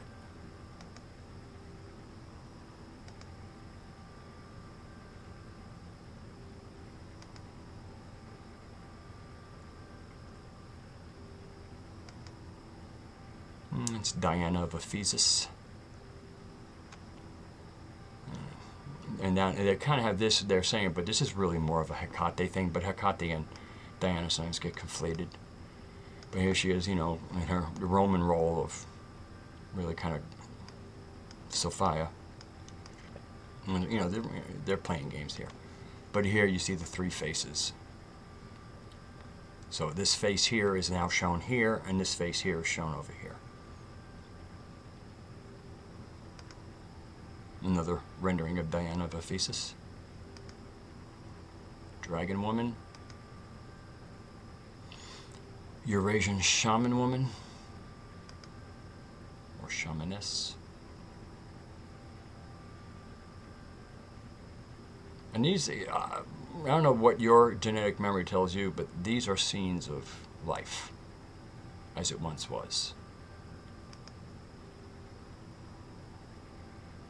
Oh yeah.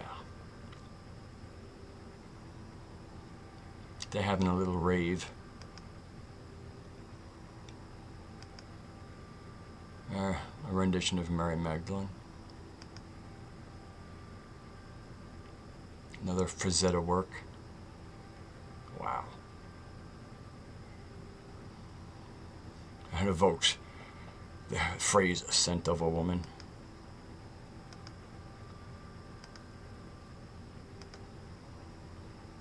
A rendition of the Earth Mother. Green Tara, one of the many of the renditions of how she is posed. Tara's my guide.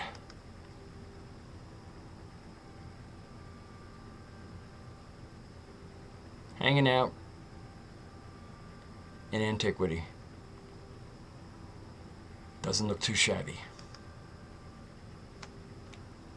The last known Native American on Nantucket died in 1855.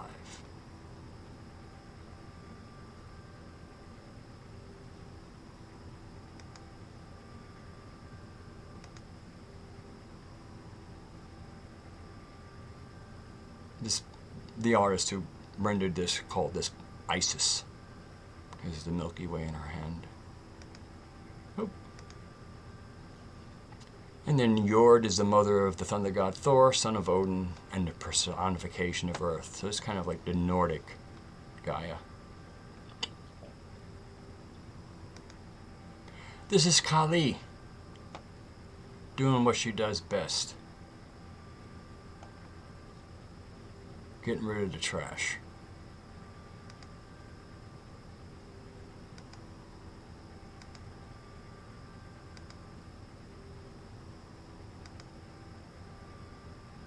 This is that underwater scene you might have heard me mention. There's Poseidon. You can see these little bubbles here. You can see a fish. And they have a visitor. Must have stepped into a fairy puddle. This is the rendition of Medusa by Dean Harkness that I got from Minds.com. Another depiction of Medusa, a tragic story. She was a beautiful and very dutiful priestess who was very popular, and jealousy is why she ended up with snakes on her head from those pretender beings they called gods in the Roman pantheon. And this is a rendition of Merlin. This is Nimue.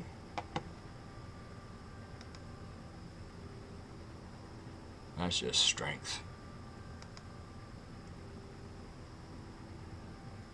Yep. Kicking it old style. Mother Earth. A muse.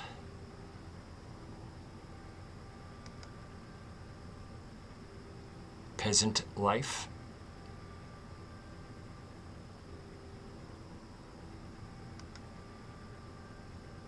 Priestess.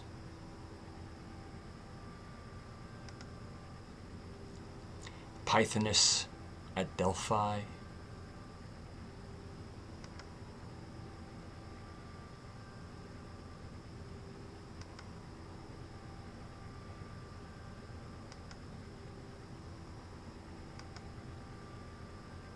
We're almost at the end now.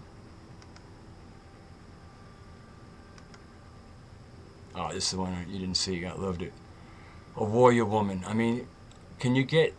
again, you know, men like to, men do a fairly good job as warriors. But I mean, I love this rendition. She's got the sword here and suckling a baby. Come on, guys, let's see us pull that one off. I mean, really.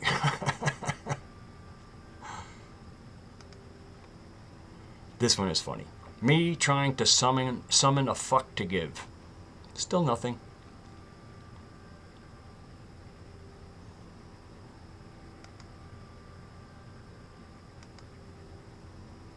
This is called Truth Coming Out of the Well. And as you can see, they would like the truth to go back into the well. This would be medieval Europe, and the mind virus is in full sway. Lady of the Lake. The Triple Goddess. Undines. The various renditions of Gaia from Europe that the quackademics call Venus because they're trying to hide somebody. And we're back to the beginning. Okay.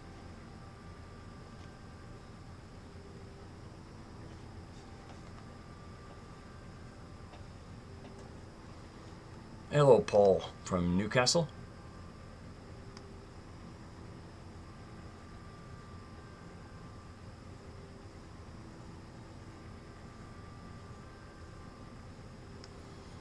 Okay, so we're... Oh, that's right. I guess I gotta switch over my camera. Here I am. All right, so I get that. I think that qualifies as a stream. Oh, sure. Final question from... You've been good with your questions, Oswald. I don't mind at all. Oh, thank you, Amore. Oh, it's totally archontic. I have no questions. I mean, people might say, I disagree with you, and I accept their disagreement. We have to navigate the waters of reality. If we can do it in teams, we can do it in communities. Or if we can't kind of come to consensus, then we do things alone.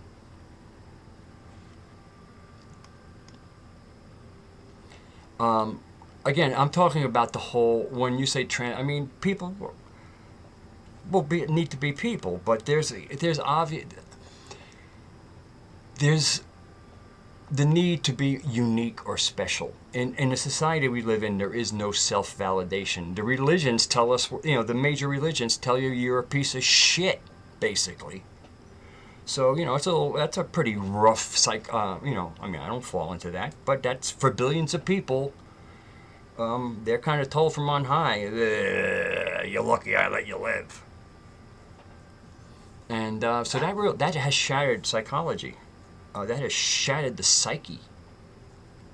And so that's gonna produce some pretty bizarre effects. So we see them, but when like I think that sometimes you'll see like the mothers who are pushing like a 5-year-old, or parents to push a 5-year-old who doesn't even know what gender really is, to experience it in your body as a gender. You kind of have it, from osmosis. But a lot of that is, like, I know my mom, my mom was a Leo, so she was particularly bad. I played guitar and I was talented, so she was always putting me out. I couldn't, the moment she had visitors, play guitar for them, because she would shine through me. Hey, Mom, no problems. You couldn't help yourself. She's on the other side, but she listens. And and so I really, so a lot of times when I see some, especially the parents that seem to be pushing it, it's just like, they kind of get bragging rights. I got, you know. So there's just so much. It's hard to pull it apart. It's like a big knot of mucus. You just get a lot of stringy stuff.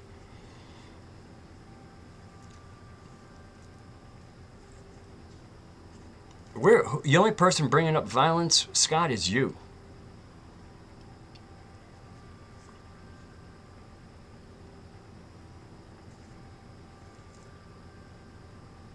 Oh, the art. I kind of did one tonight, Jeremy. I was so, it was kind of like the Amazon thing, because I was.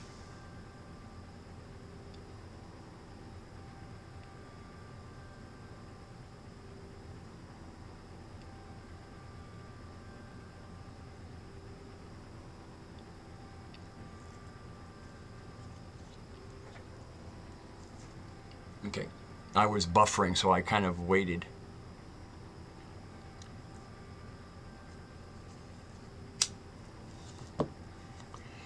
It's interesting, Oswald, because when they did experiments with rats get along really well. And when they put them in a contained environment, like a city might be, when the population was low, they were acting like rats normally act, and like most mammals do. They're largely, not exclusively, because I really think that the genetic, let's say, like, there's a genetic coding for gayness. I see that as a very important feedback loop when populations get out of control.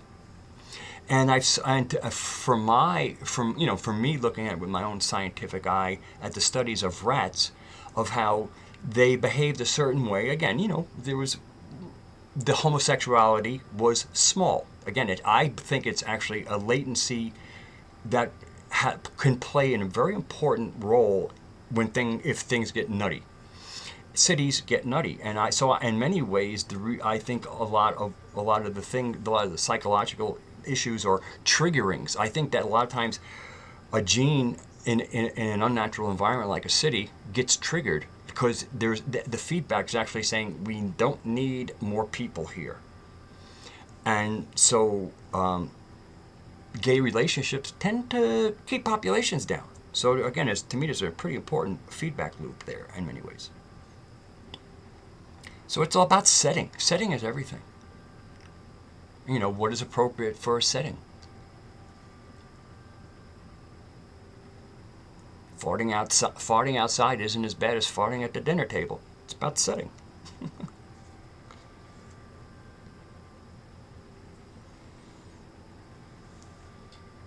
And I think that's part of what has happened, in the modern world with kind of binary thinking. It's like, it's this or this, rather than, like, I'm an Aspie. When I look at something, it's more like a kaleidoscope. And when I examine something, I mean, it's just like, there are yes and no things, but there are also a lot of that aren't yes or no. It's about the setting. It's much more nuanced. It isn't, it's simple, but it isn't that simple.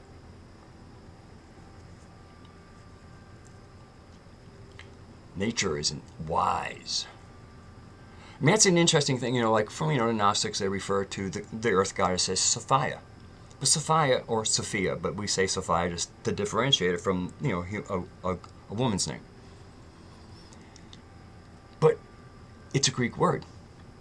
So if we were to use the Greek word in English, we would be saying wisdom.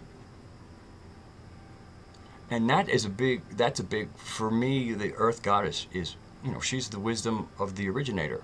She's the wisdom of what some people might call God.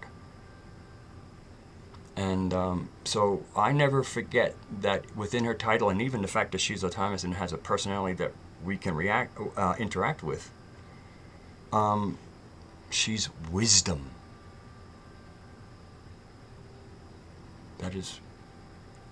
She is the quality of divine wisdom emanated from the originator.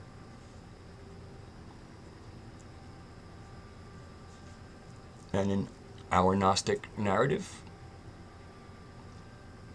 she saw trouble in the galaxy, did something quite daring and novel, and things happened, and ultimately, part of how she dealt with her situation was she turned her body into the earth. There's a reason why there's so many visitors to the earth.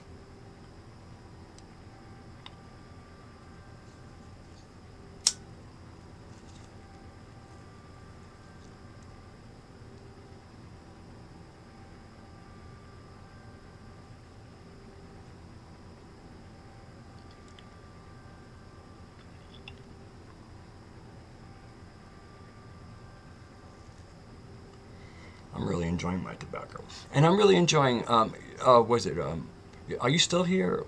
Anybody who's been, again, I'm still kind of good with questions. I've been finding the questions thoughtful. And I like thoughtful. It's kind of rare. It's precious. It's delicious. Yeah, Aspies, I mean, again, one of the things I like about Aspies is that they're authentic. I could get with other Aspies and we could disagree about everything, but we respect each other's space about how we perceive reality. And again, when with the Aspie kaleidoscope of interpretations, one Aspie goes, I'm going with this interpretation to kind of settle things down a little bit. And another Aspie, but I like this one. So, we're kind of, to try and describe what it's like to be not neurotypical. I mean, for me, it's typical for me, but it wasn't, years later, and I, realized, but I like, in other words, like some people, like I always say I am an Aspie. I never say I have Asperger's. My son's an Aspie and my mother was an Aspie. It's a genetic. To me, it's kind of like, a family tradition to be an Aspie. My mother passed it on to me and I passed it to my son. Now the other family members might wish that maybe they didn't have an Aspie in their midst, but we show up. Oh no, Heather. I was exposed to who I consider the premier Gnostic teacher on the earth right now, John Lamb Lash. He's quite he's, again, you have, there's the message and there's a messenger. And a lot of people really get lost on the messenger because he's a very unique and opinionated person. But the narrative, I mean, the whole thing is by studying the narrative, and there's also the book Not in His Image, which is really the way to go. And even below, and if you look on the description right here on this video that I'm watching right now, if you look at the description towards the bottom, I have 2 Lisa Harrison interviews with John Lamb Lash, and those interviews he actually runs through the fallen goddess scenario, or the Sophianic narrative as we call it, the myth that we live in. And the myth is a sacred story. The modern parlance, they've turned myths into like some form of, it's not true. No, myths are stories about reality. And some of it goes into, it includes all of nature, and the more rarefied part of nature is what we call supernature or supernatural. I'm glad, Beam.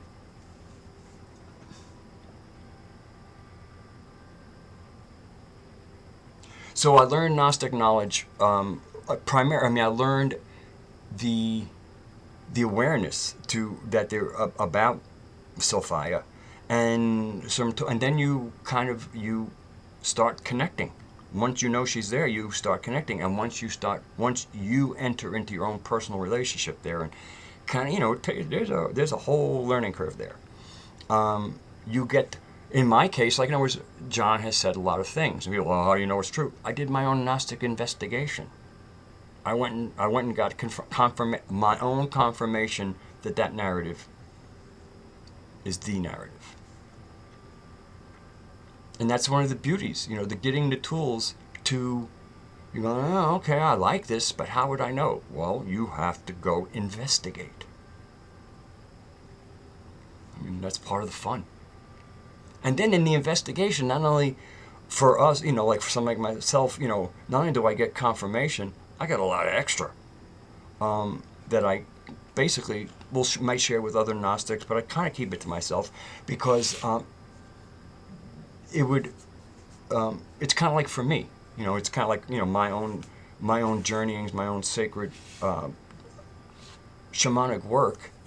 And John was given, he used the same technique, but he was given a narrative that needed to get out. So a lot of this stuff, I get my confirmation, but I also get stuff that it's kind of like wisdom I can handle. Yeah, Philip. Yeah, Socrates was not only taught philosophy by a woman, he was a soldier, he was a hoplite, and his martial arts teacher was a woman as well. Probably an Amazon, because the Amazons were a strain of womanhood.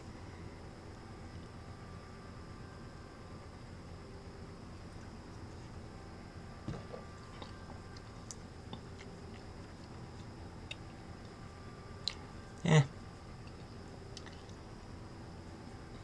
One of the things what's beautiful is like I've gotten away from quantifying, especially when you get into the sacred sciences, it's much more about qualities than quantities. Not that quantities have no place, they do, but in modern science, everything is about measurement.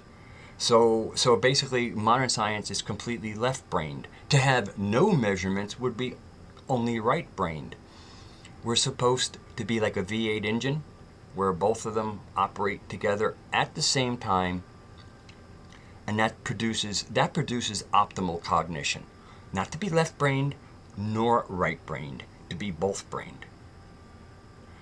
Because you're going to be if you only go linear, and if you only go quantities and measurements, you will not have the truth. If you don't have any measurement, it's going to be diaphanous. It will have limited utility, especially in the more solid part of existence. I don't know. I don't even care about what they are. You know, a big part to me, and another thing about, pursuing Gnostic, you give a shit about yourself. I mean, you care, you love everybody, but you also let people just kind of mind their business a little bit. That's a big part of the difference between the pagan world and the world that came after it. Pagans minded their business. And then you had this whole new other set that was like, minding your business for you. And again, it's a mind virus.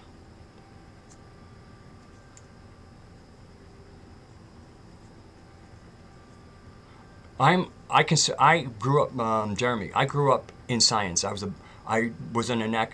had an academic diploma.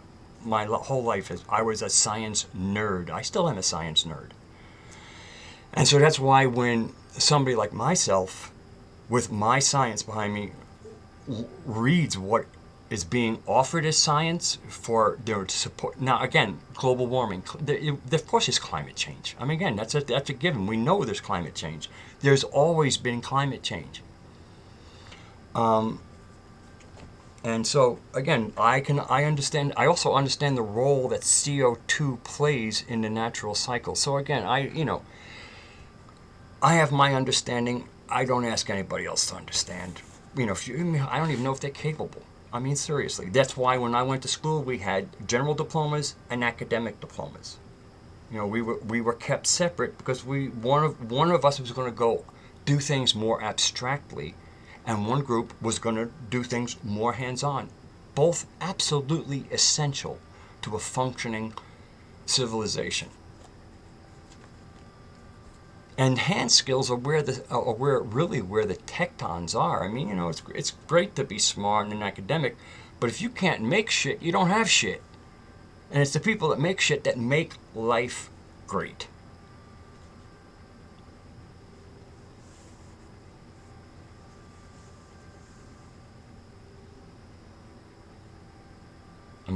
I don't use Discord. I pay it, as, mod whiz, to get a little clue where I'm coming from. Words are spells, and they're very important. And Discord. Why would I want to partake in Discord? No way. No fucking way. And again, there's so many ways of communicating, and nobody is really saying anything. There's lots of words, but what are we talking about? I have a song that I'm going to record. It's actually a reggae song. And the chorus is, yes, I know we all have a story, but what's the one we share? What's written is not our glory. In fact, it's our despair.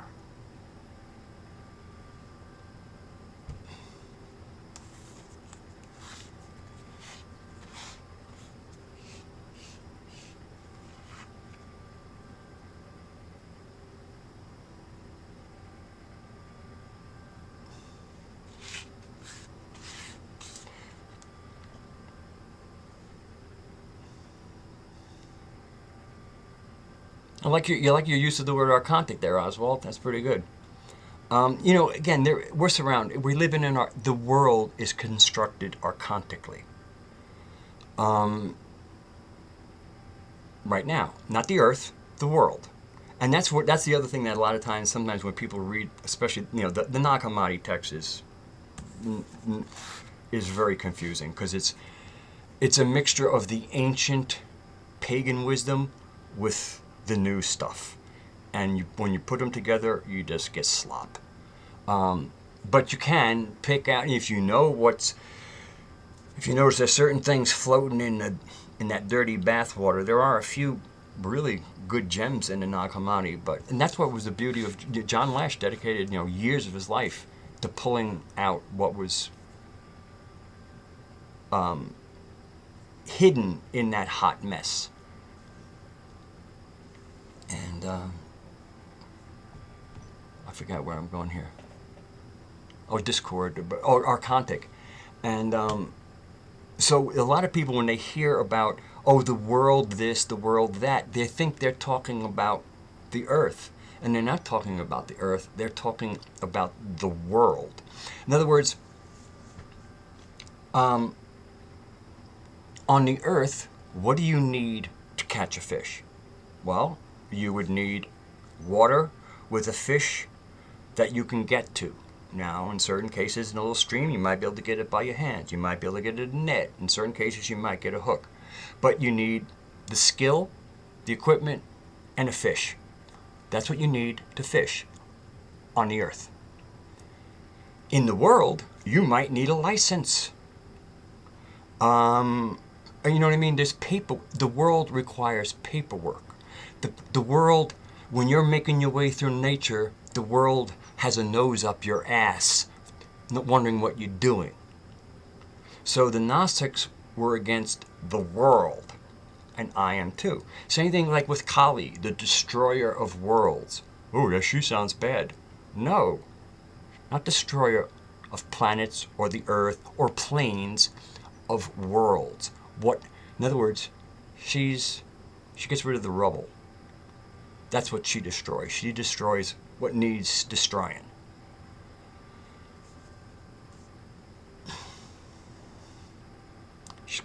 Kali's quite the Mahavidya.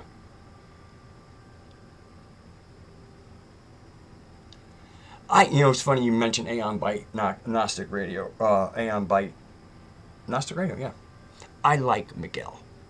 I don't really consider him a Gnostic. But he's playing with it, and I'm good. I love his guests. I think he does great interviews. I like Miguel. But, to me, Miguel's more of a Christian than a Gnostic. And of course, with the Nag Hammadi text, people think that the Gnostics were some kind of Christian. No, the original Gnostics were pagans. Had nothing to do with the new kids on the block, we'll call them. Well, again, Shiva. When we're getting into Shiva, we get into again. This is when men start getting involved. So of course, they're going to make them.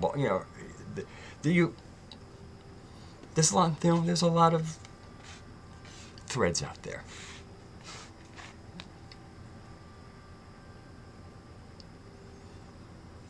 I mean, the real ancient stuff in India. Is all goddess based, and then as the warrior castes and the male energy started coming in, they started changing things.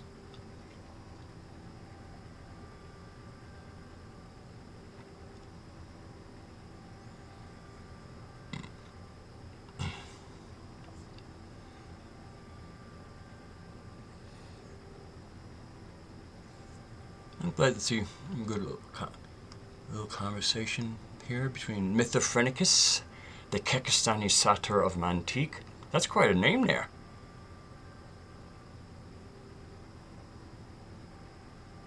Yeah, isn't it? I mean, this is one, again, the games, that Archontic games. So we have Discord, we have Riot. They are fucking with us. Now, if we're conscious of being fucked with, you can do counter magic. But you have to be aware that you're being messed with so that you can counter mess if you're inclined to counter mess. I generally like just to leave people waiting or forever. Like, if I'm done with you, I'm fucking done. You no longer, that phenomena no longer exists. Bye.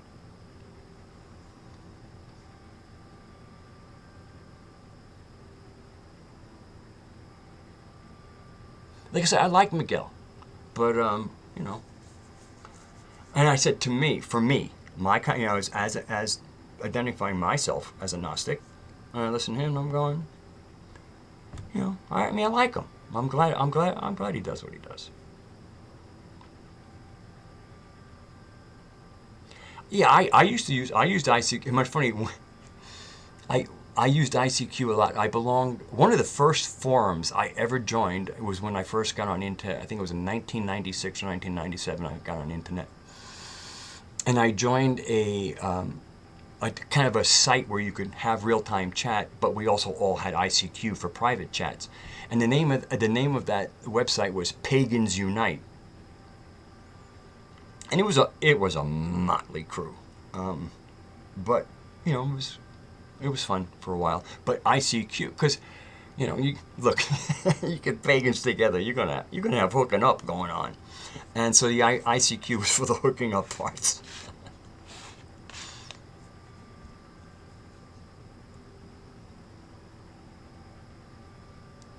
I like Asha Logos. I've listened to some of. I like Asha Logos. I'm all for pulling together community, but I mean, like even here, I moved here because I want to build a community. But and I had a few people going, "Oh, hey, I'm interested." I go, "I haven't vetted you yet." I mean, if you're gonna build something like any foundation, you want that, especially the foundation is the most important. So you're gonna want to make sure that if you're building with stone or brick, you want the good stuff. Not the stuff that thinks it's a brick, and the moment it's a load, it's not a brick anymore. There's a lot of pretending out there, and a lot of the pretending isn't even conscious. It's not like people are actually know they're pretending. I like the Dunning-Kruger kind of breaking up where you have consciously competent. In other words, a person is aware of what they can do competently. They don't bullshit themselves. Then there's the unconsciously competent, people who are actually quite skilled, but they doubt themselves. And we see it all the time. A lot of times they go, "Oh, I didn't think," you like somebody street piece of art, and I don't know how good it is. And it's like, "Oh, I couldn't touch that." And they're like, "Oh, I was almost ashamed to show it." That's what is kind of known as unconsciously competent. They're really competent, but they're not quite convinced of it. Then there's another important part of consciousness, and it plays an important part for me, is to be consciously incompetent. That is, there's shit I can't do, and if I were to try and do it, I would do it poorly. So I consider myself incompetent at certain things, but I'm conscious of being incompetent. And then the last category, which unfortunately makes up a lot of people, is unconsciously incompetent, where a person thinks they can do something that they can't. And even if they're in the performance of not doing it, even then, they might not know that they're screwing it up royally.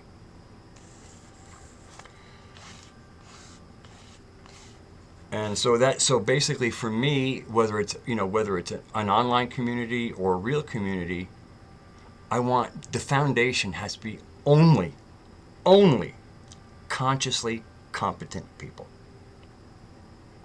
And once you have a foundation, then you can be a little easier, because that will stay. Because every stone is real, every brick is real. You didn't think it was a brick, and then you find out it's a marshmallow.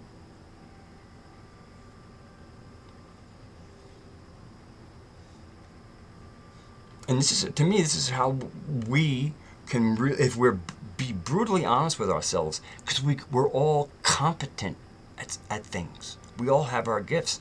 So to know what we do well means that we can offer what we do well to others. And if we know there are certain things we don't do well, and there's a situation where that needs to be done, you go, "Man, I'm willing to do the labor, but man, try and find somebody else who could do it properly. I'll give you the sweat, but I'm not sure I can give you the skill."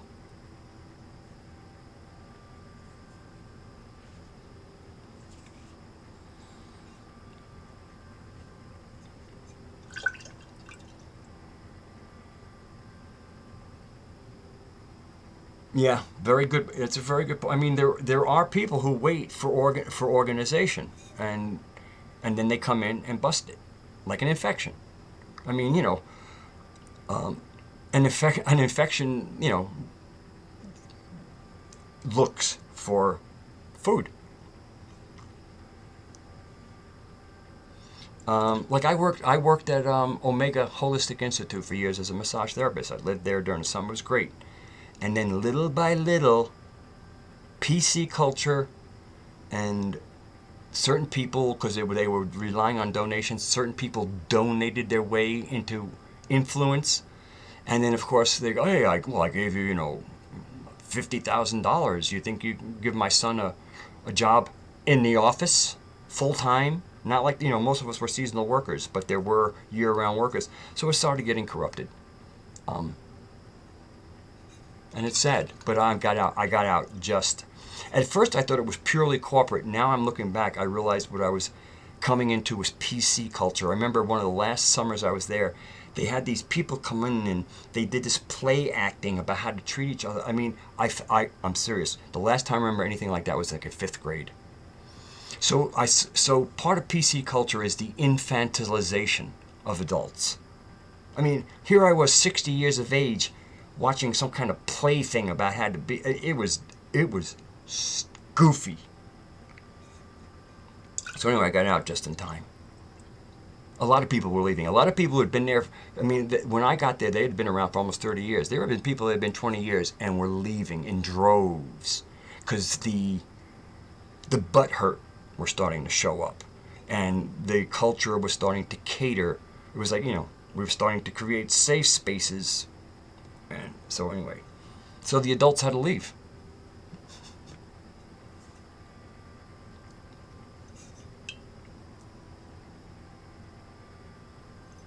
And my definition of adult is about one's emotional maturity. It has nothing to do with age. I mean, if one is in an emotional state that is not developed, that's not, to me, it's not an adult. And know thyself, seeking wisdom, and admit when we're wrong. I mean, the best way to me to live a life of integrity is to strive to be correct in what we do and compassionate, but also constantly checking the tires and making sure the pressure's right, and being able to brutally assess ourselves when we've been in error, and then not beat ourselves up. Simply correct the error. That's how, we don't have we don't have all this penance and crap like this. Identify the error, correct the error, you're back on the path. Now there's nothing, let's have some fun. Let's enjoy the delight of existence.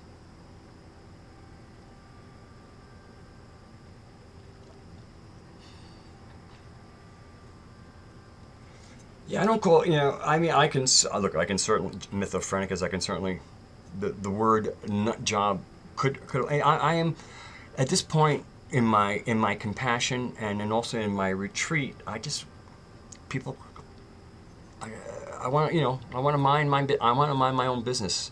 And, I mean, I have an opinion.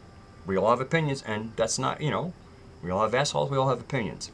And within ourselves, our opinions are important. I think we should assess situations, but our assessment should be based on data, and then, of course, once we have an assessment, it's a dynamic assessment. It could change, it could reverse. Our assessment could flip based on new data. So you stay real. Staying real is to be dynamic, current, in the now.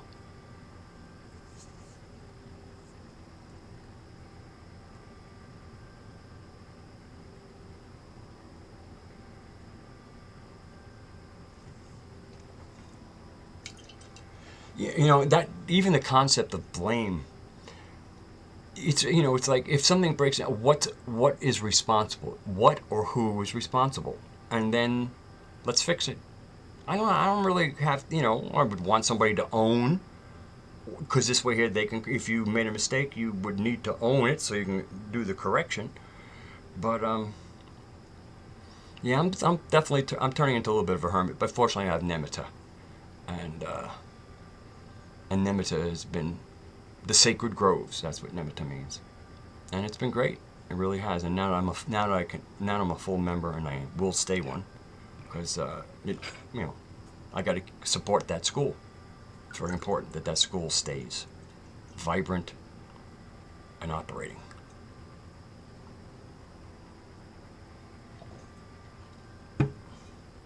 And it's just, it's amazing how much is there. All right, everybody. I think I can call this a night at 2.5 hours.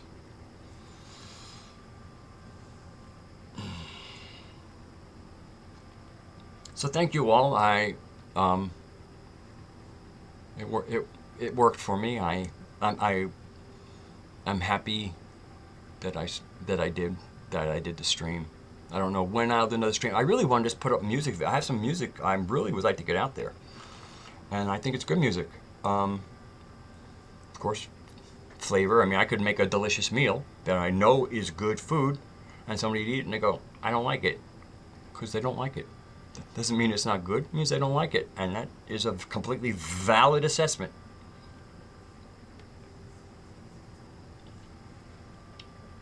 So,